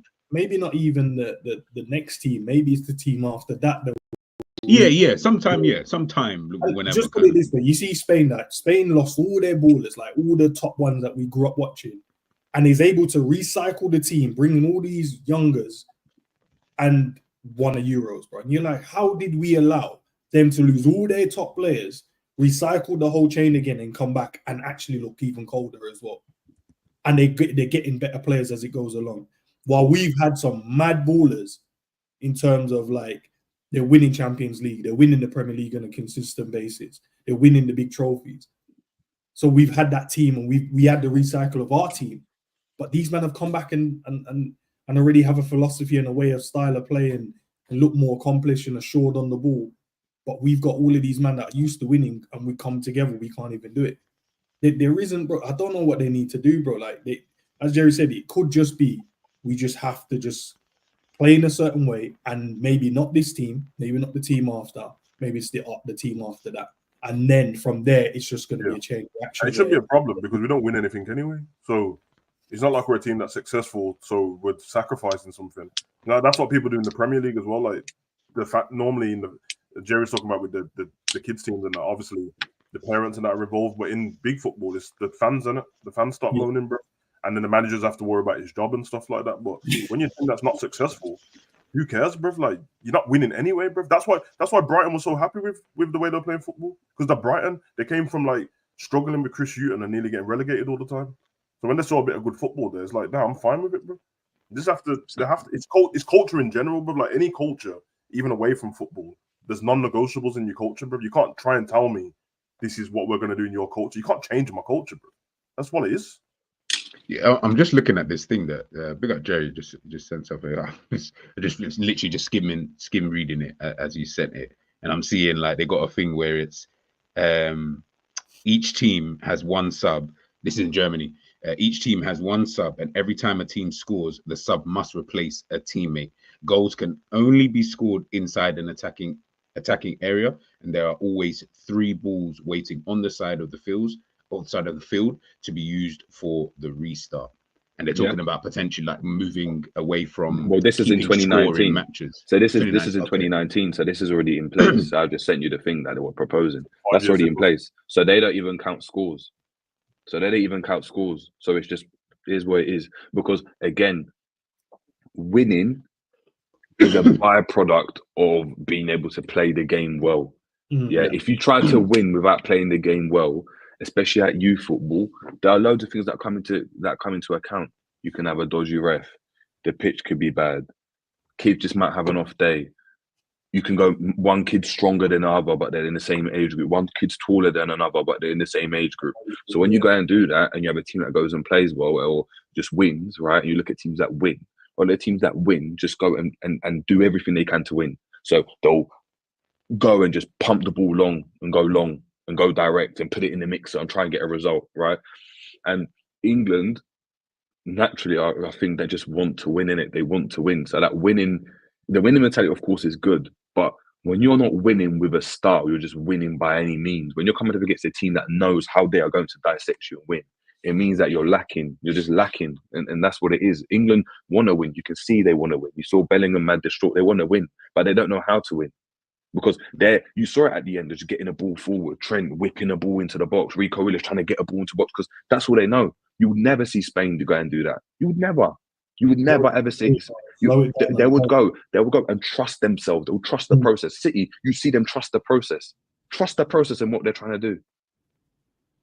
I guess that's why Slot was so mad after that game against Nottingham Forest, because it seemed like he wanted the players to trust the process. But what we then reverted back to was Trent, inshallah, get the ball, whip into the box. Where it's like Slot, you can see he's more about, bro, just trust the process, bro. Like, it will happen at some point. If it doesn't happen, it doesn't happen, of course. But trust what we have been trying to do from the get-go, kind of thing. So, because he did say after the game, didn't he, when I asked him, like, are you going to prepare different next time, maybe? And he said, if I was going to prepare different, that means I chose not to do something the last time, bro. I'm just going to do the same thing again. Yes, which tells you that he's not trying to change the way he's trying. When we lost the Forest, was that game week 3 or game week 4? Four. Yeah, 4. The same problem I think he has, bro. Yeah, that's why Man U shit, bro. Because Ten Hag he wants to go with what he knows and he keeps changing it. But that's the best example. That's the best example. You're worried about with Ten Hag. He's got his principles. He came in based off his principles. Figured out you can't have his principles. Didn't adapt and say, all right, cool, I'm going to do something different, but these are still going to be the principle of how I want to play. It just became, can we do whatever? Can we just do whatever to go and win the game? So you saw them. They'll do whatever to win a game. Sometimes it'll be a moment of magic from a player. Sometimes they'll go mad long. It might be a free kick. Other times it might be a nice bit of play. But there's no like structure. You just know you can't count on them. Whereas with like you go back to like a Solskjaer, right? You might have not enjoyed the football as much, right? Or some fans didn't, but everyone knew what they were doing. Yeah, they did. Yeah, whether they were successful or not, they knew what they were doing. It was a 4-4-2 or 4-2-3-1. We're going to play like this, and we're going to get the ball wide to wide players. We're going to be mad direct. We're going to go old school United, and it worked. But people see that another team's doing something, and you think you could just look at that and just try replicate it. You can't. There's so much in-depth detail when it comes to like football. It's not just putting guys on the pitch and just tell them to run and tell them, you just need to be here. But it's about different scenarios that happen, and the player has to be aware of all these scenarios. When he gets it, where do I need to be? When it goes back there, where do I need? Like, there's so much to it, and that's why when you play against City, bro, it's a long day. Arsenal have now developed that in terms of the way that they play, but they've taken 5 years now to kind of implement that. So that those years that Arteta has been there, so it's gone really quick. Arne Slot has only been here for a few months. I might forget that's Arteta's first job as well, blood. It's not like he's got their experience, so that's what you hear when asking questions. Non-negotiables, bro. We can see it. I mean, you could see it from the year they brought out that Amazon documentary, bro. The year before, they were pretty good that season, and I could tell, bro, like, they're building something here. Now we know they've got a pattern of play, they've got a style they play and stuff like that. It's not for rival fans to love, bro. It's for them to love it themselves, isn't it? So. Literally, and I think that's where people need to get out of. It's proper interesting topic, man. I'm going to go through a couple of questions, and of course we will continue. Steve's asking, when do you guys think Livramento starts at right back for England, before or after the World Cup? I don't think he starts ever. If Trent is around, he ain't gonna. I don't see it. I think it will just. No, because when Reece James, when he eventually comes back, he's another guy. You know what I mean? That's well, so they always give him to him before they're even going to look at Livramento. Yeah. That's the good thing about Livramento. They can play left back. So he's a good player, by the way. I was going to say that they'll play Livramento left back before he plays right back. Yeah, I think the problem as well. I think with England as well. Just thinking on it as well. If England had like more meetings, like I don't know, if they had like weekly sessions with each other all the time, right? A manager could come in and try to implement their style, and it will be much more successful than it is right now. The problem you've got is a manager's coming in. He's got what, a week, less than that, maybe 4 days before he's got a game. He's got the game 2 days after, and then that's it. And then that's the international week done. And he's only got that amount of time to prepare with the players on field. He can do all the preparation beforehand, but he can only do it like in a space of like a week, 2 weeks max, because it's like 2 week international break or a week international break. That is not enough time when you're comparing yourselves to a Spain team or a German team where they've been playing together for so long, and each player's been in it, like they've been in the flipping under 10s with each other together, and they all play the same way. And they come in, and Cucurella comes back, but he looks like the best left back of all time because he just, I know how I'm playing. I played like this since I was 11 years old. Like, this is nothing. I know where I'm going to be. And like that stuff, as En said, it's just the knowing where to be on the pitch, where to be in different scenarios. That just becomes muscle memory because this is what I do. Same way if any of us went to go and play football, my muscle memory would just tell me where to be on the pitch, innit? Like I wouldn't have to, okay, like I'm centre back, so I need to be about here. My body position needs to be here for me to head the ball, or I pass the ball like this, because it's just muscle memory. It's the same thing with like the positioning and the tactics and all of that. If like Carlsley had 4 months like straight to just work with the players, they'd probably be able to go and play really, really well, because then you can coach the team. You can see that a Declan Rice can be coached and these British players can be coached because they can. They've proven it. They've done well. Jay, do you think we should, all the man them on the panel as well on chat, do you think, should we get like a manager, not say a Premier League manager, but a manager that coaches an actual team in the league, be the manager for the country as well? I know it's extra work and I know it's hard, but do you think then he might be able to have a few of the players that he normally would get in the team, and maybe the players that he's played against or watch, they can see what he's about, you can probably analyze it, and then when he goes to the national team, he will then implement all of the stuff, and maybe that could translate better instead of just what I think England should do is always look at, like, and I thought England should have done this when Klopp was at Liverpool, to be fair, when a lot of those players were British players, right? So you had Trent in the team, Henderson in the team, Milner in the team, you had Chamberlain in the team, you had these players in the team, right? You go and copy that exactly how they want to go and play. You bring that spine over to Joe Gomez was playing, like, do you know what I mean? You had pure players, right? You bring that team and you bring it over to the international team, and you dot everyone around in the places. Like Robertson plays for Scotland, cool, you play Luke Shaw. Walker, oh, this player plays for here, all right, cool, you play like this. And then you're able to go and play, because then it becomes a plug and play, because they know how to play with each other. So now it's easier it's like with a signing, in it. It's easier for one player to come in, right, and adjust to what a team's doing, than having a squad of 11 players now that have never played together for a certain amount of minutes. I ain't played together for a long time, to just come and gel together. That's very, very difficult. To bring one player in is easy. So I think they should have done that ages ago. When Liverpool were dominating, and the way they were dominating, and the way that football can be, especially in tournament football, where you saw it in the Champions League, Liverpool were mad. In Cups, Liverpool were mad when they took it seriously. You copy the same thing that they go and do. You have a meeting with Jurgen Klopp and you're like, yeah, we want to go do X, Y, and Z. And you just go and replace certain players. So you go and look at, okay, on the left, we ain't got Mane, but you can play Rashford there, though. Cool, we can play Rashford there. And cool, all right, we haven't got a Salah, but who can we go and play? Saka. Yeah, we can put Saka there. Cool. All right, and who can we play in that false nine role? Maybe Kane could do it, Maybe Kane could do it. And if we could go and play Kane and then have Milner, Henderson, and someone else in midfield, they could just do that same thing. Then it's like a plug and play system almost. And when you look at what Spain did, like with Iniesta and them, man, that's what they did. Literally. I think they looked at the Barca team, or like, yeah, well, cool, we're going to keep that core team. All right, cool. Our left back, our right back's Brazilian. Cool, all right, cool. Let's just slap whoever below out there, because we ain't got Dani Alves. And cool, who's that left back? All right, cool, we're going to play this player. And cool, the midfield's going to stay the same. All right, but our forward Messi, we haven't got Messi. Cool, we're going to put one of our techie midfield, whoever, David Silva out there, whoever, and you're just able to go and play because everyone else can just move and play around and got the understanding to just, all right, well, I'm just gonna move off what these guys are doing. And that's what it should have been. That's what England should have done. When you look at it right now, it's just a mix of everything. This player from here, that player from here, this player from here. Rice usually comes and picks up the ball here, but now Angel Gomez is there, so he doesn't know what to do, and it's just all over the place. You need to just look at it and be like, cool, like what's the spine of the team? Where a lot of the English players from, and then we move from there. But then the problem you've got though is where the majority of English players.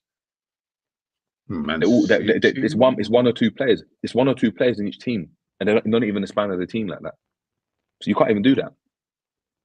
They're all jotted around now, innit? Instead of just being a ball. Because you can get Guardiola to come and coach these guys, but he's going to have to spend the first week and a half, including the first game, trying to get out of their system anything that they learnt with whoever they are, because now it's something completely different. By the time he's kind of got just even the rondos to a certain level, the international break's over, bro.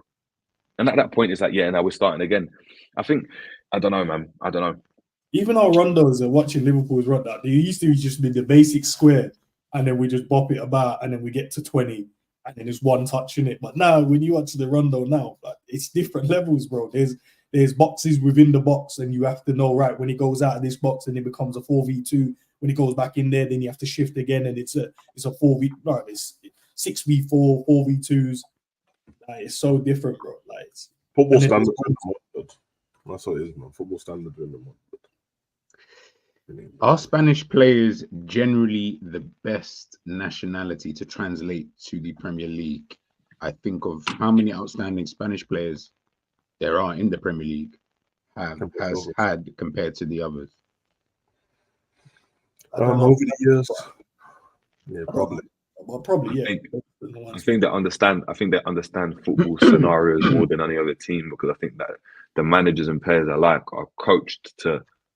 All right, if I'm in this scenario, these are my options. I've just got to make the best option. And I think when you've got a player that's like that, right, they don't even have to be the best player, right? They can be a flipping, what's that brother's name, man? Pablo what? From Swansea. Yeah, I'm talking about, man. But anyway, it could be any Spanish player, right? It could be any Spanish player at any level. We talk about the defender. No, they're number 10, man. They're number 10. At Swansea, man. At Swansea. But anyway, I'll get it in a minute. But what I'm trying to say is it could be any, like I said, Spanish midfielder. Doesn't have to be a top player, but he just understands that, okay, like I can like Santi Cazorla as an example. Like, brother, you weren't sniffing near the Spanish team. This guy was just like, he was the equivalent. He is the equivalent of Morgan Gibbs White, someone like that. That's true, yeah. Because all the equivalent. Yeah, you're right. All the second tier Spanish players that couldn't get into the squad, like when Hesse went to Stoke, when Bojan went to Stoke, everyone, they all look way better than everyone else, bro. Like way better. Even like when it might not just be Spain actually, because even like Italians everywhere, all of them. They dumbed themselves down a bit themselves. What was that, mate? You think they dumbed themselves down a bit when they come to the league? Pablo Hernandez. Oh, Leeds United. Oh, I thought he played for Leeds. Why did I think he did, but it was Swansea before. Swansea before when they came up. So yeah, so even like Pablo Hernandez, so even like him, but that's like a third-tier Spanish player. And go watch the tapes again. You're looking like, this is mad, you know. What he's doing is crazy. What he's doing is crazy. But it's one of those ones where he's just a player in it, and there's 100 of those players. So remember when like everyone was talking about Wilshere when he came through? I remember Javi was like, and it wasn't Javi, I think Guardiola was just like, yeah, like Wilshere's great. We've got 20,000 Wilshers in the La Masia Academy, and you weren't. I think it was Javi. Was it Javi? Yeah, yeah. And he's like, no, he's really good, but he's not that. But he's not that. Like, yeah, he's a good player and he had a good game, but he's not that, because we can get any player to go and do that, and you can see it now. From you got Gavi to this other player to this player to that player to. You know what I mean, it's just normal. That's Ricky Preach coming in at 16, bro, and he looks like a well beater at 16, bro. Because the man, they just know football, bro. They just play. But then, don't you think that obviously, you're right, and I agree with that. But do you think then it's because we're almost in awe when we see someone like obviously Javi said this during a period of time, by the way, when Barca were like this ultimate team, like that just played football that we've never seen before in this generation. Do you then think when England, Foden, they've done it with Foden a little bit as well, we look at these guys and we're like, look what they're doing. Like, look at the amazing things that Pep Guardiola, it really is Guardiola, to be fair. Look at the amazing things that he has done in football in terms of the style of play he's been able to implement at Barca, at Bayern. Bro, remember at Bayern, he had Neuer doing up, I don't even know what position that was for a goalkeeper. Philip Lahm playing as this, forget him being a fullback anymore. Now he's one of the best midfielders that you've ever, like, he was reinventing things that we just didn't read in England anyway. We just hadn't ever really seen. We're so used to things being quite a rigid kind of system. So now when you get Jack Wilshere, when you get Phil Foden, the Cole Palmers, the Whartons who play similar to these kind of other players, don't you just think it's just because we're just almost in awe? So then we almost rate that. But then, as Jerry said, Javi will turn around and be like, yeah, no, he's calm. But he'll just dumb it. It's like that with everything. With the standards are in the mud, innit? But you can't have a go. I can't have a go at people from different generations. It's just how it is. No one's fault. So but then you have to adapt your expectation on it. So once you dumb down your expectation, then you have people, Palmer's world class, bruv, and I ain't done anything, bruv. And I'm like, okay, if you go watch Mallorca play, bruv, there's man that played like Palmer in it. That's why I don't. Whenever every time someone brings up England being the best league, the Prem being the best league in the world, I'm like, all right, man, I hear the snobbery and that, but like, it might be the most exciting because that's the one you watch, bruv. But when you're talking about football, technical football, I don't think it's the best, bruv. No, but it is. It probably is. No, it probably is, because you go and look at like the top managers, the top players currently, a lot of them anyway, they all go to the Premier League, innit? Like it become now like 25 years ago, Haaland's he's never ever come into the Prem, innit?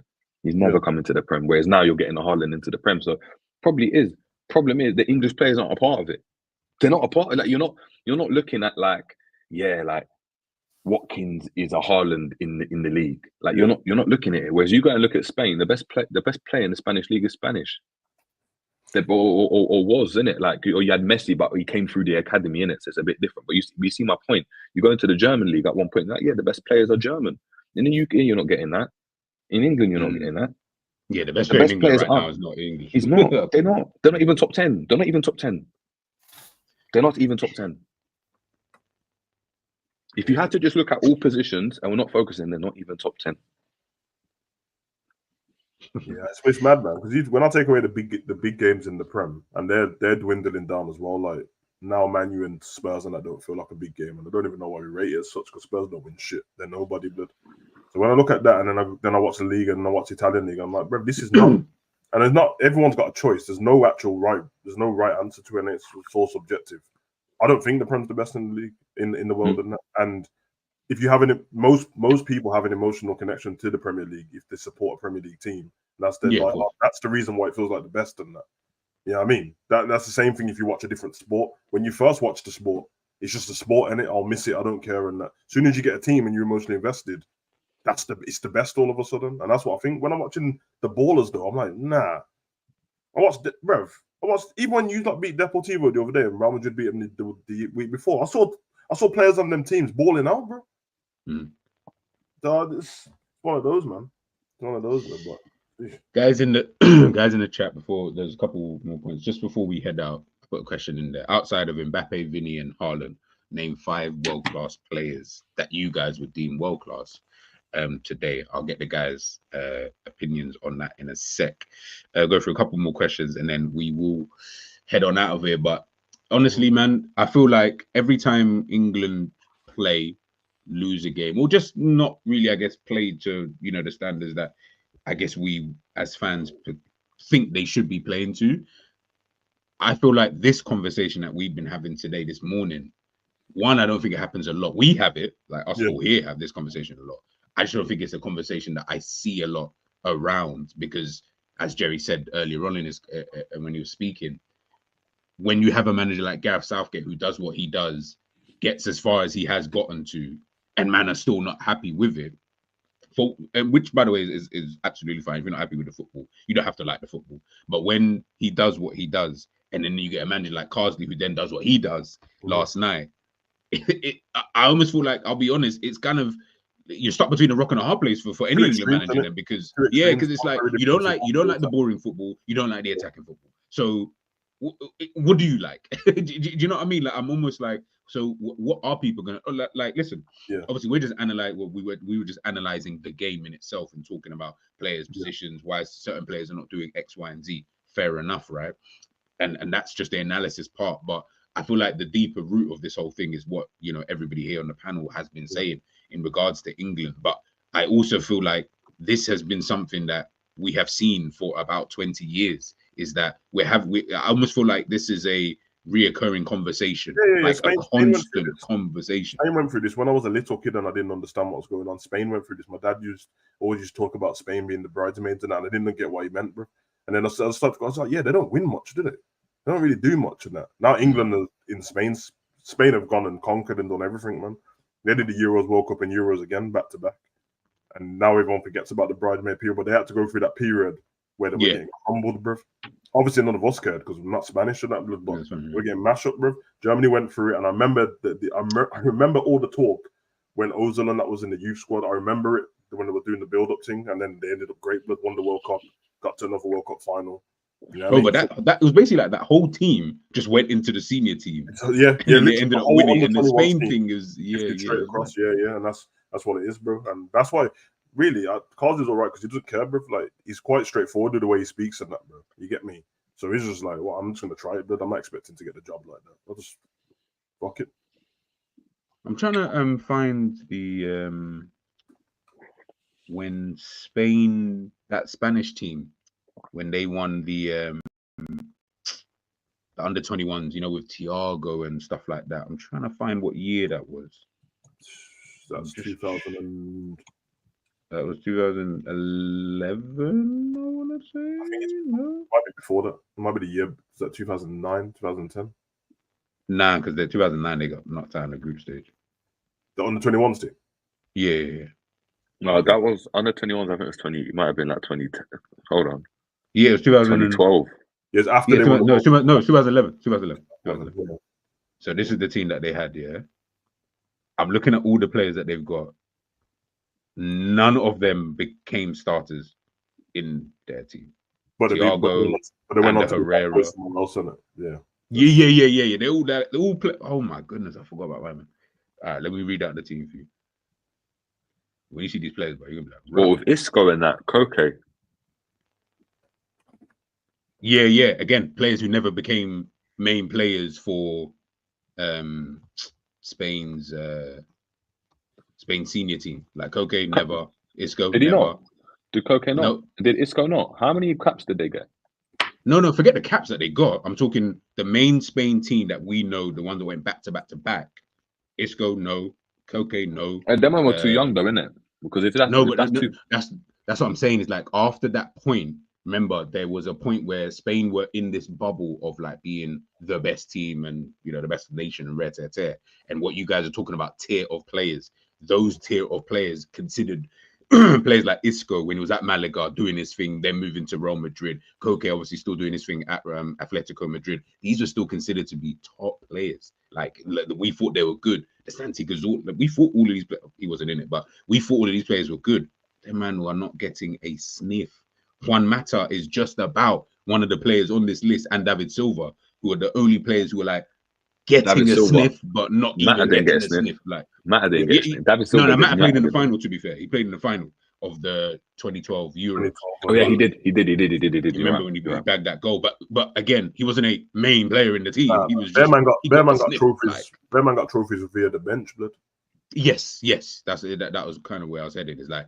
They got those kind of trophies. Now, that's not to. I'm not crashing on these kind of guys. No. I'm trying to say it's just like, bro, like, and that those are considered to be like Thiago. Like Thiago was the captain, winning, and I thought this Thiago guy at the time. I was like, obviously he went on to still have a good career, obviously in his career anyway, Barcelona and then Bayern Munich, where he really obviously done his thing. But I just remember thinking about Thiago back then and thinking, nah, he has to make the Spain squad. But then when I deeped it, I was like, yeah, but where? Because you still got Xavi, Iniesta, Busquets, Xabi Alonso, Marcos Senna just before that. These men are not making the team. And that's so wild to think that you've got players in your nation that more time. You can't even make the actual squad. Yeah. And the squad is like 20 odd players that you get to bring to every tournament. You can't even make the squad because you've got too many ballers. Obviously, Barcelona, Real Madrid at this period of time, but you know what I mean. It's mad. It's mad. And when I look at England, I'm like, bro, we are struggling to find players for certain positions. You know, like where you're like, eesh, I don't know. You know, that defense is looking a bit fugazi now. I'm trying to wonder, who comes in? Colwell, all right, maybe Mark Gay was on the bench yesterday. John Stones, Harry Maguire was out of the team. Like, oosh, it's not looking. Well, Brazil's rubbish at the moment, and they'll be rubbish and build us all back before England does anything, bro. So that's what it is, man. Last question before we head on out of here. Not really related to England, but Fabrizio just tweeted Lamine Yamal is going to play number 10 for Spain for these upcoming games. Thoughts? I think he roams into that position for Barcelona now. Between him and Rafinha, they kind of swap it out between each other. Like they'll just swap at any given moment in time, from what I've seen this season. So he'll be fine. He'll be fine. I don't think it's even going to matter for them. I'll be interested though who's going to play on the right wing though. I haven't seen their team to know who's in the team at all. So I'd love to know that. But I will ask you guys this question, as it says in the chat. Name 5 world-class players who are not Mbappe, Vinicius, or Haaland. I'll start off with Savage. In your eyes. And if you can't think of 5, just as many as you can think of up to that number. Virgil, Rudiger, Carvajal, Courtois, Modric, Valverde. Yeah. That's 6, but fair. Okay, fair. Some more. Jerry? De Bruyne, Salah, Rodri, Virgil.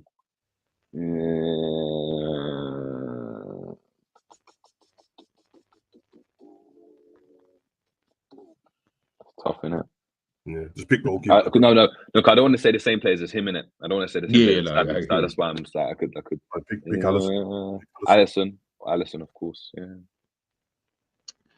So you guys said Verd. You've kind of said 10 players already. Go on, G. Go Saudi, man. Go Saudi to roll over there. Kante. I'm trying to think. Okay, you said Alisson already. You said Courtois already. So that's the 2 goalkeepers out. I don't have another world-class goalkeeper. Did someone say De Bruyne? Yeah. Oh, okay. Bernardo Silva. Yeah. Do you know which one to go next, bro? You said Bernardo. I can't remember who you said Bernardo. There's the next one, bro. Same team. Gundogan. Come on, baller. Gravenberch. Shut up, Jerry. Hold on. Whoa. No need for that disrespect. Sorry. It's 12.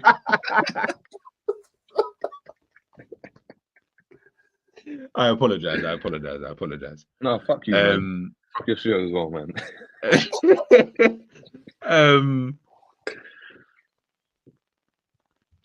Musiala. Kane. I thought, okay, for Kane, yeah, I thought someone had blatantly said that. But Kane and what's that?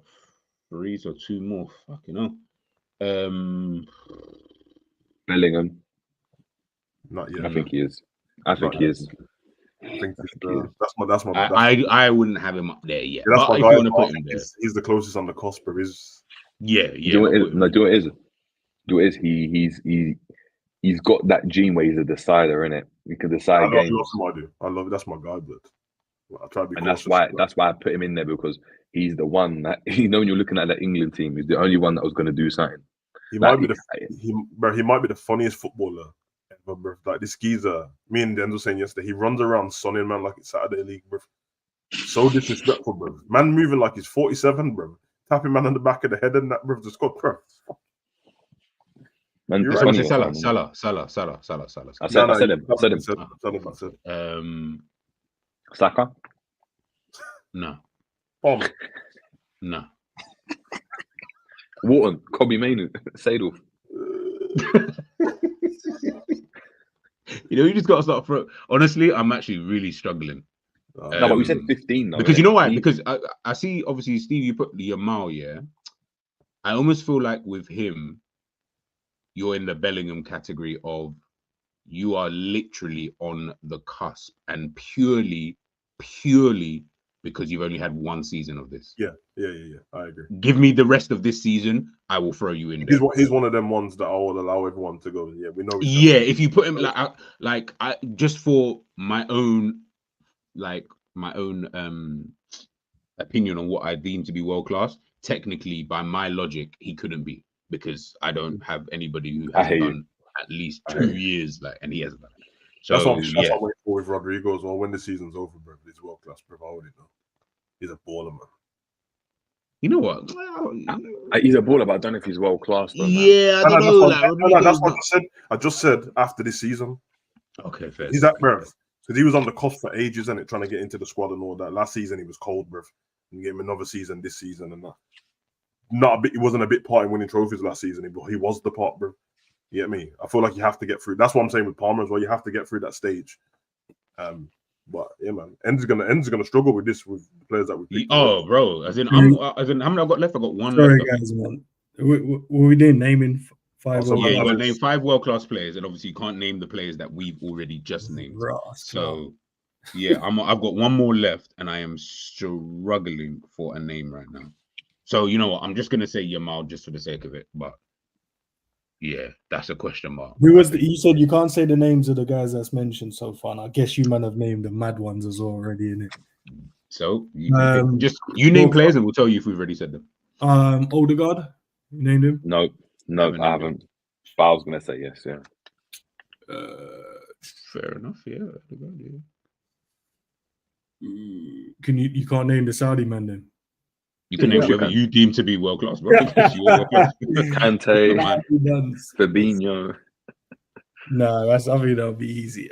So that's it. Martin Odegaard. 2 seconds, guys. No, come. Fucking hell, that's mad, you know. You named all the Liverpool ones like Alisson, Virgil, and Salah already, right? Yeah, this is gonna be funny. We named pretty much all of the bad boys, bro. Yeah. I'll add Trent to that. What? He's world class, bro. Savage, it's Enz's. No, but we have to all agree on that the person's world class, bro. I don't agree, but is he no longer world class now? Then he ain't never been world class. Me and G don't agree. Jerry doesn't agree, so he can't be world class. I said you just speaking for Jerry. You man taking it. So he's never at one point the best right back on the planet. Never been the best right back on the planet. Yes, he was, but that doesn't then. No, but that doesn't then deem you to then be a world-class player because you are the best in your position. The reality is I don't look at it that way in terms of just because you're the best in your position that makes you world-class. I just looked at it as you're all kind of the same level. Him, Hakimi, Reece James, they're all kind of the same. Right. No, that's fair. That's fair. Fucking I don't want to name none of the Saudi guys. Like Snodgrass. I said Snodgrass. Barella. Yeah, I wouldn't be mad at that. Yeah, I wouldn't be mad at that. He's at the bottom of the world class list, but yeah, he's there. I'll put Hummels as world class, but I know you guys are probably going to not have him there because Hummels is my guy, man.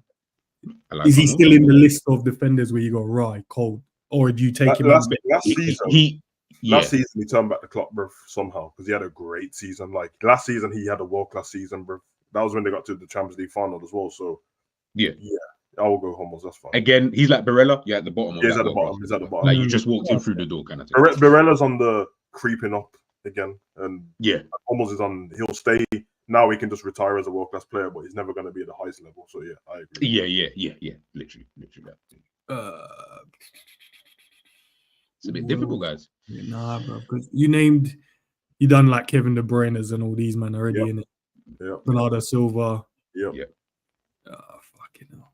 You know, Bernardo Silva was one. Oh, let me just get him in there before anyone says him. Yeah, that's mad still. All right, Real Madrid, I'm sure. You said you can you name Vinny in that, or you guys named him already? You can't name Vinny, can't name Mbappe, can't name Haaland. Those are the 3 players I said you can't name.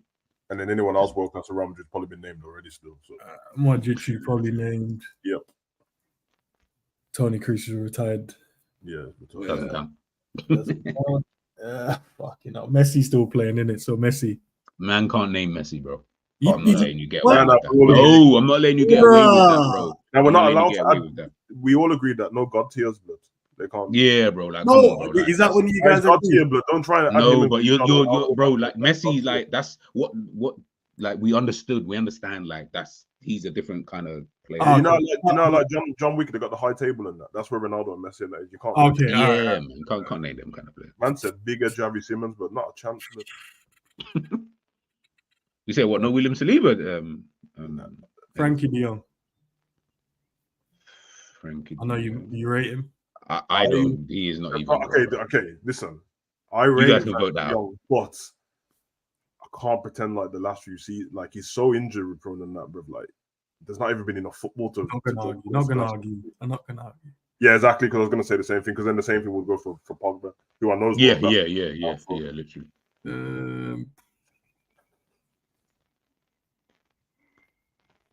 I'll be real, Steve. You see all of the names that you named? I don't have any of them as world-class players. Yeah, like, Saliba. They're all good though. They're all good. Stoney's on the way up to get there. DeMarco could be, but he's on the way as well. Yeah. That's the white girl. Oh, fucking hell. This is mad, especially when you're taking out all the. I think Bastonian is on the level where Saliba and that is, bro, like on the way to be. On the way to be. Way better defender, blood. No, but I'm just saying Saliba's had two bad boys as well. Yeah, Gabriel as well.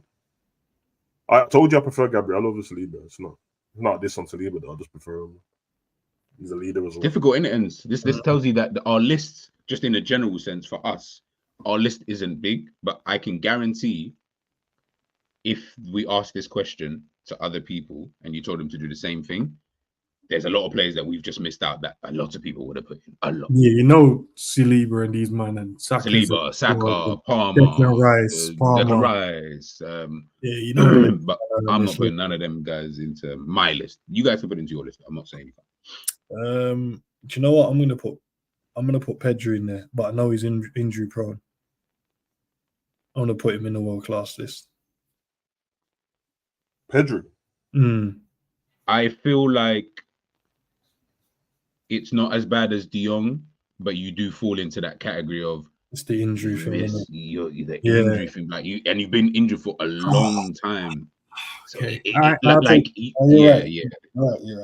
But I'm not. Obviously, we know he's a baller though. Like fucking baller, man. But yeah, you're right. Missed a lot of football, bro.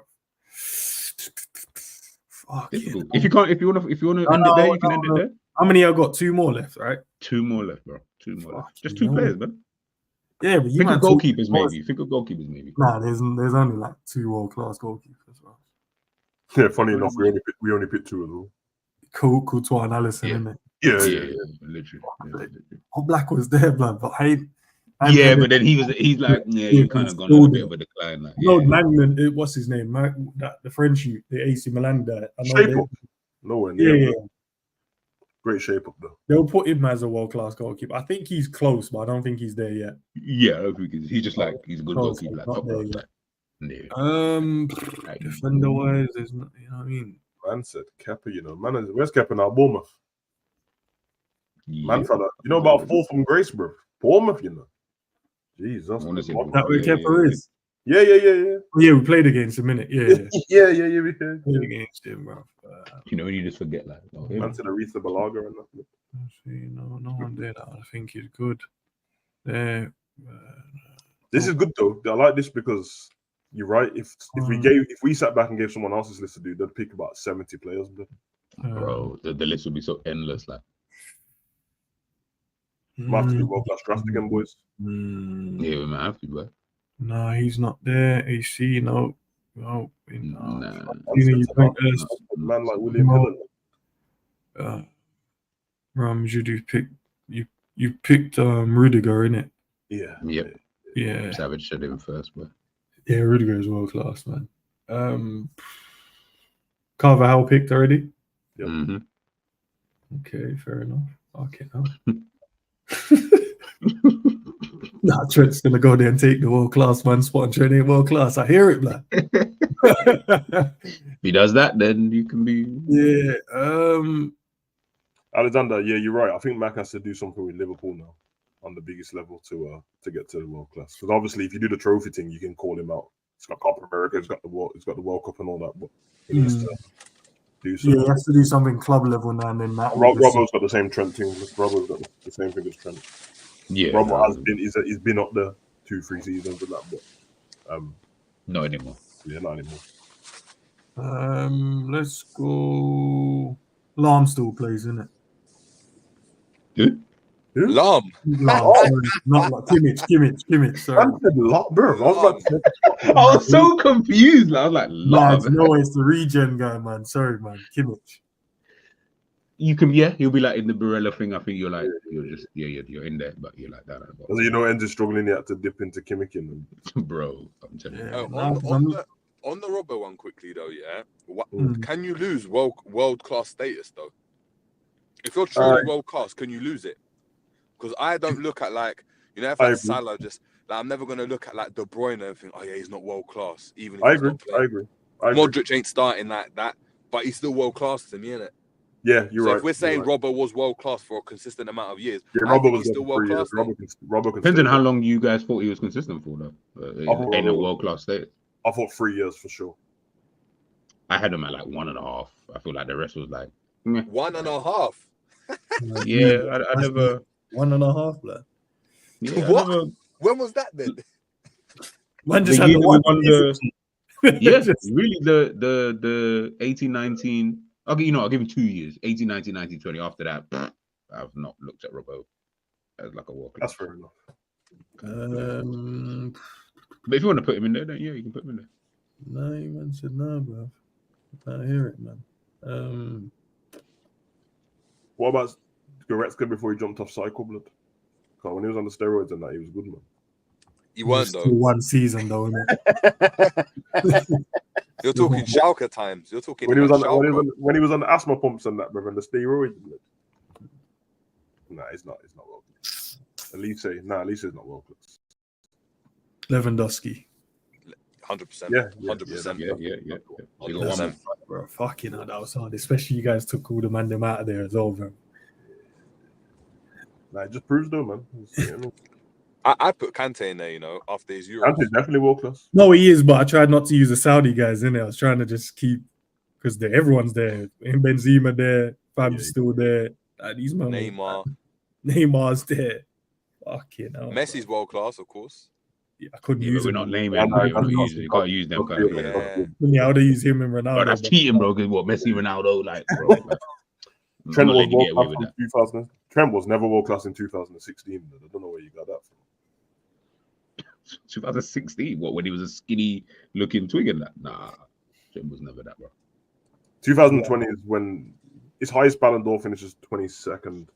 That would have been the year of when Lewandowski should have won it. We won the Champions League. Yeah, Trent's period was point behind City, winning the league, and then Champions League. Them 2-3 years there.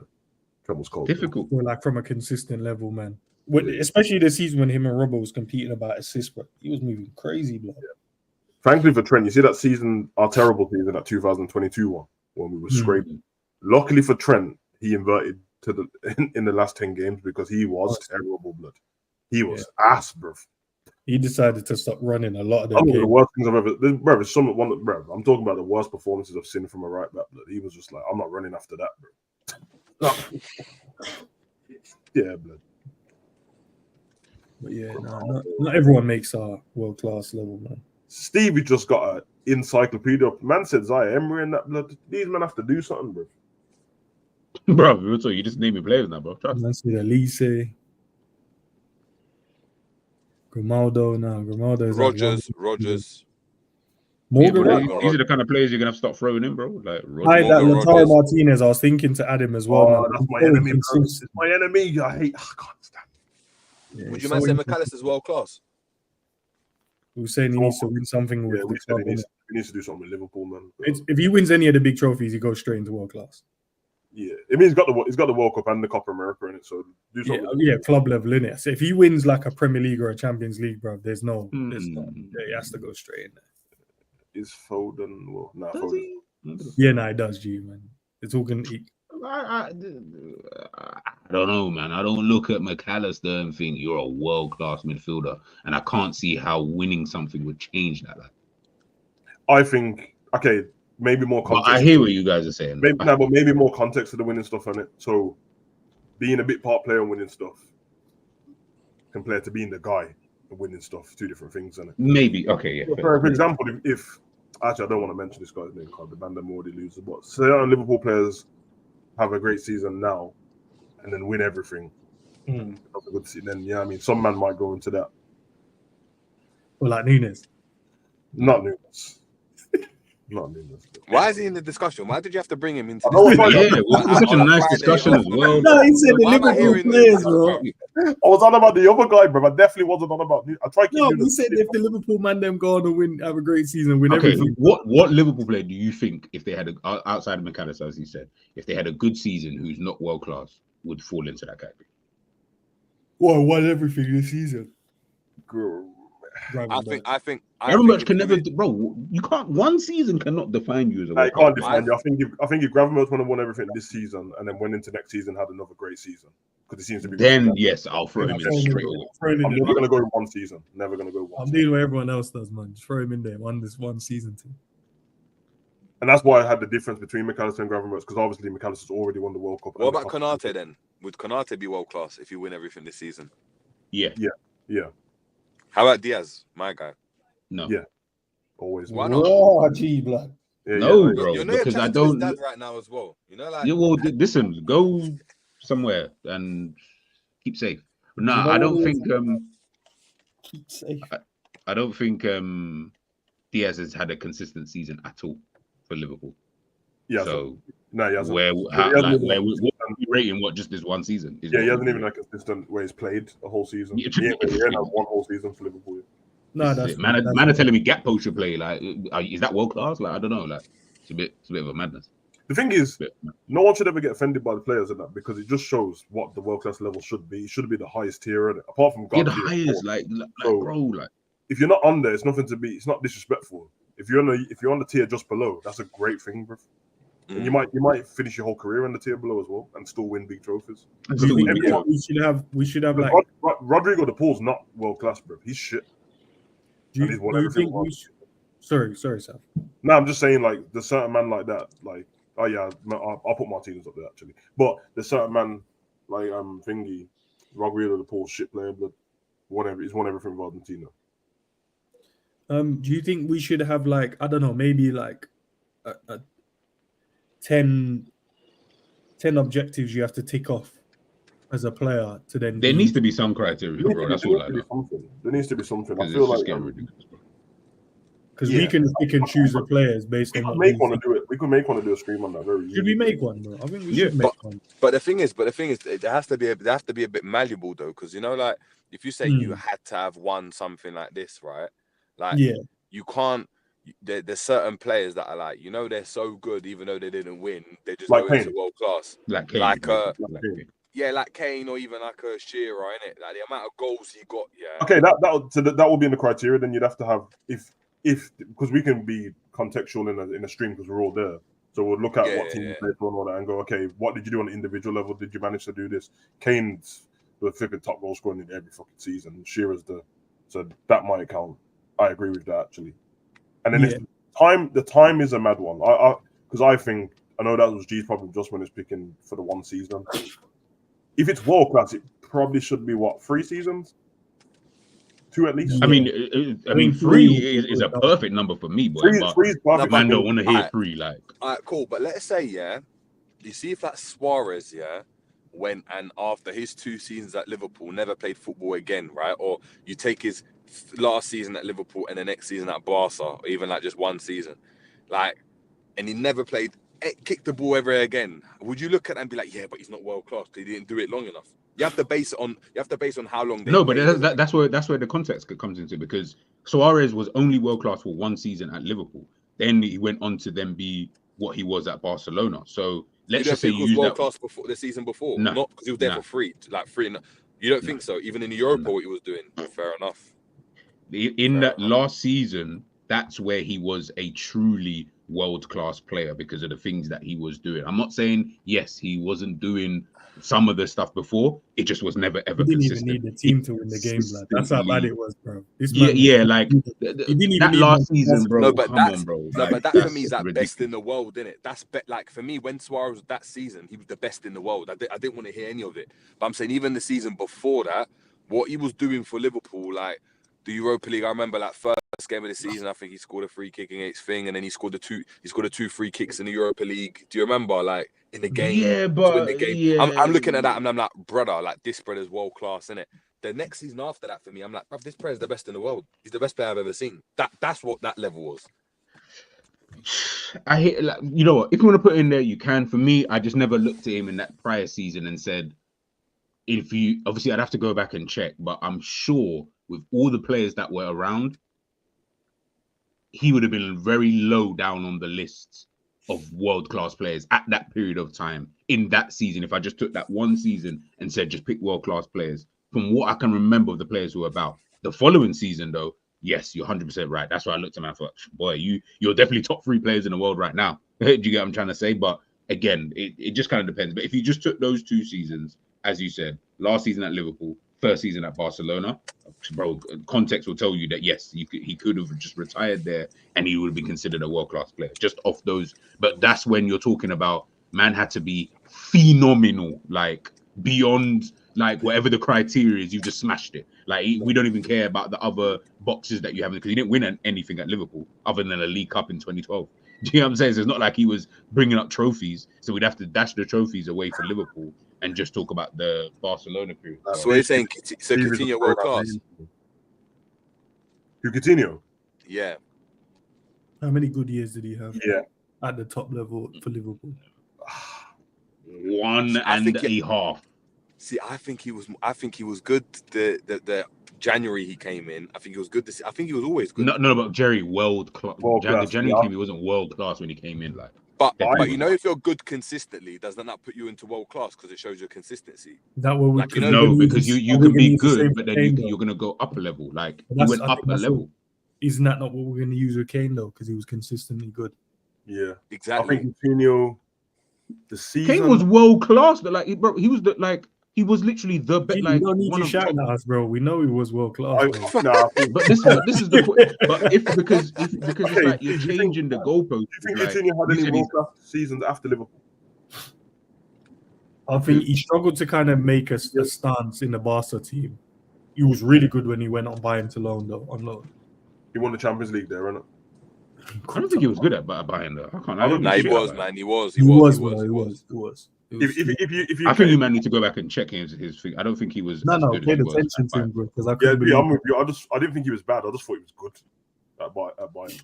He was a good part of what we did. No, but what I'm saying is, I don't. You see, like very few players, like 10 goals and 8 assists, something. Yeah, because I'm feeling like very few players in the world, can be like amazing for like 10 games, like 10 seasons, where they're like the Suarez level consistently. Yeah. Right. But when you go and look at like world class, is who do you look at like like they are like the best in the world, innit? Like, and it might not be consistent over like it might not be consistent like elite performances, but they're just 7, 8 out of 10, like 9 seasons out of 10, right? That's how I look at it. So when I look at Coutinho, I never looked at Coutinho and thought, man, that was a 6 out of 10 season, he was meaty. I look at, bruv, he was always just good. He was just always good. Yeah. And for me, that consistency is what makes you world class, because every player on their day can have a mad performance, isn't it? Of course.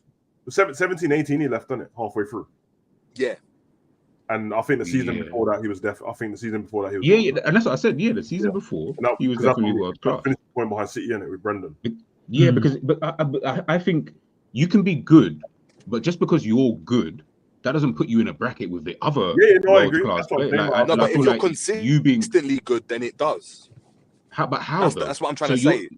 Because the difference between, right? I don't look at the difference between like, oh God knows. Let's pick any player, right? Okay. Do you think Ollie Watkins is a world class? Is world class?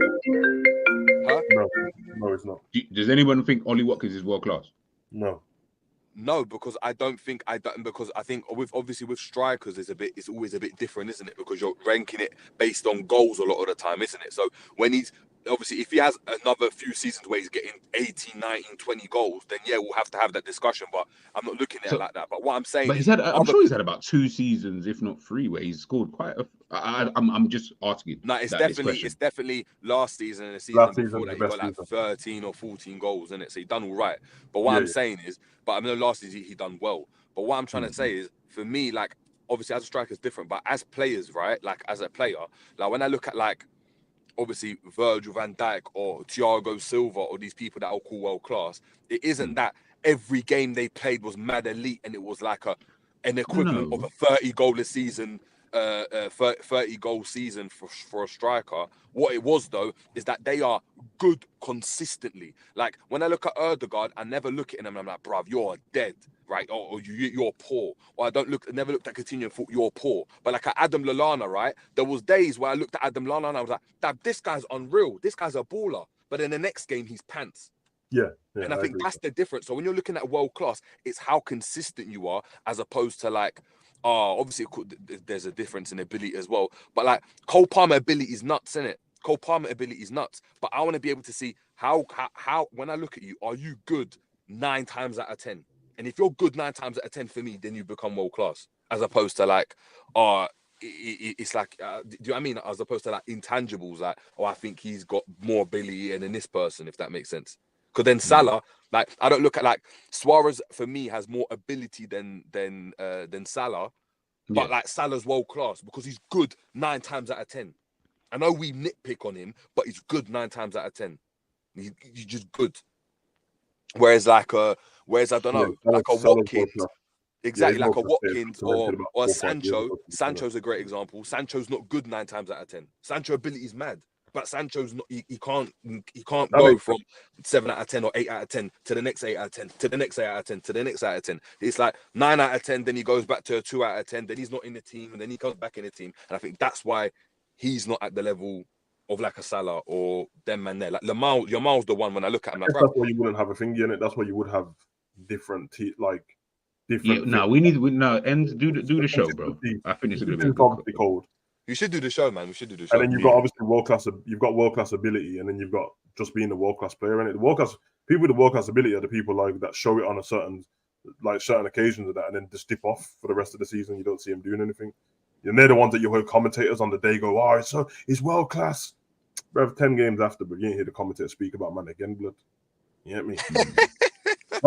It's them man, blood, and they're the ones that you always get. You end up being like. At the end of their careers, like, oh yeah, remember him? He was good. Like, do you not think that Dembele is world class, bro? Usman? No. Who? Musa? No, Usman. No. He lacks. No, that's my point. And that's has always lacked it. Because you've definitely seen him do world class stuff. Yeah. And that's what it is for me. So it's like you know when someone's like mad consistent. When I look at it, and I'm like, brother, this guy's always good. He's just always good. Like when you look at Virgil, like people are like, bruv, this man bruv, he's always a 7 out of 10, bruv. There's very rarely you see. Okay, I think that's probably where we differed then. I never always looked at Coutinho and thought, you're always a 7 out of 10. I did think there were games you dropped stinkers. I did think there was a time period before. Would I say like the what was the year that we had? We played Manchester United in the Europa League. What year was that? And we beat them. And he scored that chip kind of. Oh yeah, we had Dortmund. We had Dortmund in the black kid. With the black kid. The black kid. 2014. 14-15 season. Are you sure that was the 14? Yeah. Okay, cool. Yeah. From that season on, that's when I probably looked at him a bit more closely. And I would say the season after that, that's when I was like, nah, this brother is actually moving a bit nut. And then he just continued and continued. Yeah. So that's why you agree with what I said then, because then that's 15. That's 3 years. 15, 16, 13, 14 season. It was because 13, 14 seasons when we finished behind City for the first time and he was world class that season. So 3 years. Yeah, 3 years. Yeah, 3 years. So that so we get in there then. Yeah. So he gets in. Yeah, you would get in. Yeah. I think that's the. But I never looked at him prior to that and thought. Yeah. I just thought. But obviously, you won't. What I'm saying is, you won't look at it prior because you haven't seen the brother in it. So when the brother comes from Inter Milan or wherever, innit? But you're like, this is just a random player at this point, innit? No, but no, not even that, because remember, I knew about him and man. Remember, what's his name? Biambi, the fast winger. Those two were always the ones that. This is obviously FIFA times that you used to always look at. Yeah, and I used to these two are going to be sick. It's not even about knowing him. It was prior to that season. Like, let's say you guys said it's the 14-15, so he came in 12. He came in the 12-13 season. Yeah. So prior to those couple of seasons, I didn't look. He wasn't he was a decent player. But it was like, okay, can he get better? Can he get better? And then once you do get to that point where you believe he's a world-class player, of course, then it's now just about maintaining it. So his maintain for me would have been once he hit the 16-17 season, I was like, yeah, you're definitely established now because you've been able to actually show that you've got to this level that we're going to call you world-class, whatever year that you want to call it. So once you've gotten to that level from 14-15, I've given you your 2 years. We've now hit 16-17. You've maintained that. And then from 16-17, that's when I looked at him in that year and a half that before he left. And I was like, this has to be considered a world-class player. Because did you not look at him in the season? Obviously he came in the January, right? Yeah. And then the season after where we went and challenged for the title, you didn't. Is that me? Someone cut the cord, blood. Oh. Hello. Can you hear now? Yeah.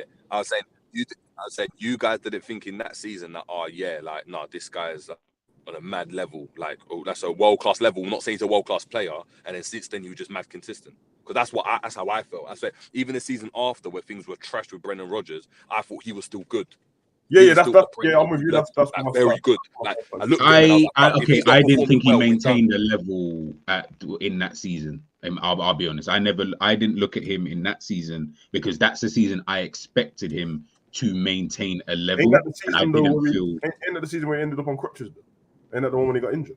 Yeah, that's what I'm saying. And he was a good level when he ended up being injured. He started off the season killing it. So then by default, he then technically wouldn't be because if you're not playing the reality, because that's the same conversation we're having about Pedri, same conversation we're having about De Jong. Yeah, they're world-class players, but if you're not playing in that period of time, technically speaking, I can't keep calling you this one player that you once were or that we thought you was, but you're not playing. That doesn't make any sense, because you're not currently in that until you get back. Of course, once I don't know how long he was out for, once he's obviously come back. For me, Coutinho, the Coutinho that I looked at as a world-class player was always 16-17, 17-18, and he left in 17-18. That's when I looked at him and I could actually put him in with the best players in the world. I agree. Prior to that, it was always you're up there, but I would have to do 10 or 8 or 9 world 11s before you fit into this team kind of thing. Whereas those 2 last seasons, I'm like, boy, I don't know. When he fits into the first 2, at least. Because then at that point, it's are you considered one of the best in the world in your position? And he wasn't. Yeah, and he wasn't at that time. Yeah, and I think if you never get to that, where you consider one of the best in the world in your position, you can't be world class ever, bro. Yeah, that's fair. You have to be considered that. Yeah. And it's not this on the people who are underneath it and that, but if you're not considered that, then how are you there? But obviously the people above you are the ones who are the world-class players. Before we head on out, and you're not getting away with this, you still got one more player to pick. Don't think I forgot. No, I got 5, bro. I picked my 5, bro. Lewandowski was my last one. No, that was your 4th one. No, it was my last one, bro. Who did I put in front of that? Name the 5. I put Hummels in front of that. I can't remember. Oh, Hummels. You got Hummels. Okay. It was the Odegaard, Hummels, Lewandowski. Who else did I throw in there, bro? Who else? Barella was one of them. Oh, yes, you're right. Yeah, you're right. There was one other. I can't remember the other one. I'm sure it was. Sound like a lion still, but slightly. He actually only named 4, but it's like I said, if you could name 5, that's fine. You just got to say you could name 5. Did no one wanted to put Kvaratskhelia? No, he was not someone they know for. Huh? No, no one to put Anthony Gordon. But this is the guy supposed to change Liverpool's fortunes, bro. £90 million player. Hey, be mad at Liverpool for trying to get that deal done, man. Be mad at Liverpool. Guys, let me. He's a baller, but no, it's not. Yeah, he's a. But no, we need to we definitely ends if you can. We really need to do this show, man. I think it'll be a good. It'll be good to see not even ours necessarily. I want to hear what other people I like hearing what because I'm seeing the names that you got. By the way, big up everyone in the chat. I've seen some of the names that some of you put in there. You guys have a massive list for world-class players. I can tell you that for free. Nico Williams, another player. People, I see you thrown in there. Yeah, there's a few players. Carl Walker, no one mentioned him, so I guess no one thinks. You know what I mean? He's world-class. But we'll leave it there, man. We'll leave it there. Big up to Jerry, big up to Enz and Savage. Guys, please make sure you subscribe to the Mandem. Steve, big up your damn self. Love for the super chat. Guys, head on over to Strasbourg Steve's channel. Make sure you subscribe. Have the Mandem got anything popping today, tomorrow, the weekend? Let me know. I got no En's doing a watch along later, so. No, Sam said he's doing a watch along later for the Hungary Netherlands game. Okay, you doing it? No, you're doing it. No. You. How are you not arguing about who's doing it? Is someone doing it? I said I didn't want to do it, and he said he wants to do it. But so I said, okay, I'll join your stream, but I'm not watching the game. I'll just talk about it. So that's I'll join your stream, but I'm not gonna watch the game. Listen, man ain't gonna try and fool me into thinking that Netherlands and that's a good team, blood. They suck, blood. And no one ain't gonna convince me that Reinders youth's a good footballer, blood. Reinders is world class, sir. Reinders is a baller, man. Allow it, man. Is he world class, Jerry? Jerry, is he world class? He's world class, bro. Nah, he's not world class, that Reinders you ain't better than Ward Prowse shit, blood. So don't even try that. No, he's better than most of the Mandem, bro. In Reinders, blood. It's better than the name is always so joke every time I hear Grinders, isn't it? That's it. Nah, you see. All right, guys, stay tuned. Just leave it. Just have your notification bell. Either Savage or Ends. G, right, man. I don't like all this pressure having to tell man what I'm streaming. No, just put the notification bell on. If it comes up, it does. But just in case you had a stream going on, then I was just one of the people to like. Why are you mad at me? Crazy, because obviously, if you see the notification bell, whatever stream you're about to watch, bro, sack off. No, but some people, okay, but you might not be on your phone or whatever. Maybe if I told you now, at 8 o'clock, for example, one of the Mandem are doing a stream, you might even set an alarm. The man get mad disappointed because if you're like, you know what, then I'm gonna structure my dinner around watching this guy stream, and you get there and I'm not there. Man, are like, where was you? But that's on you though. Start abusing their girlfriend and their wife because Savage ain't streaming. But that's Jerry's fucking shit.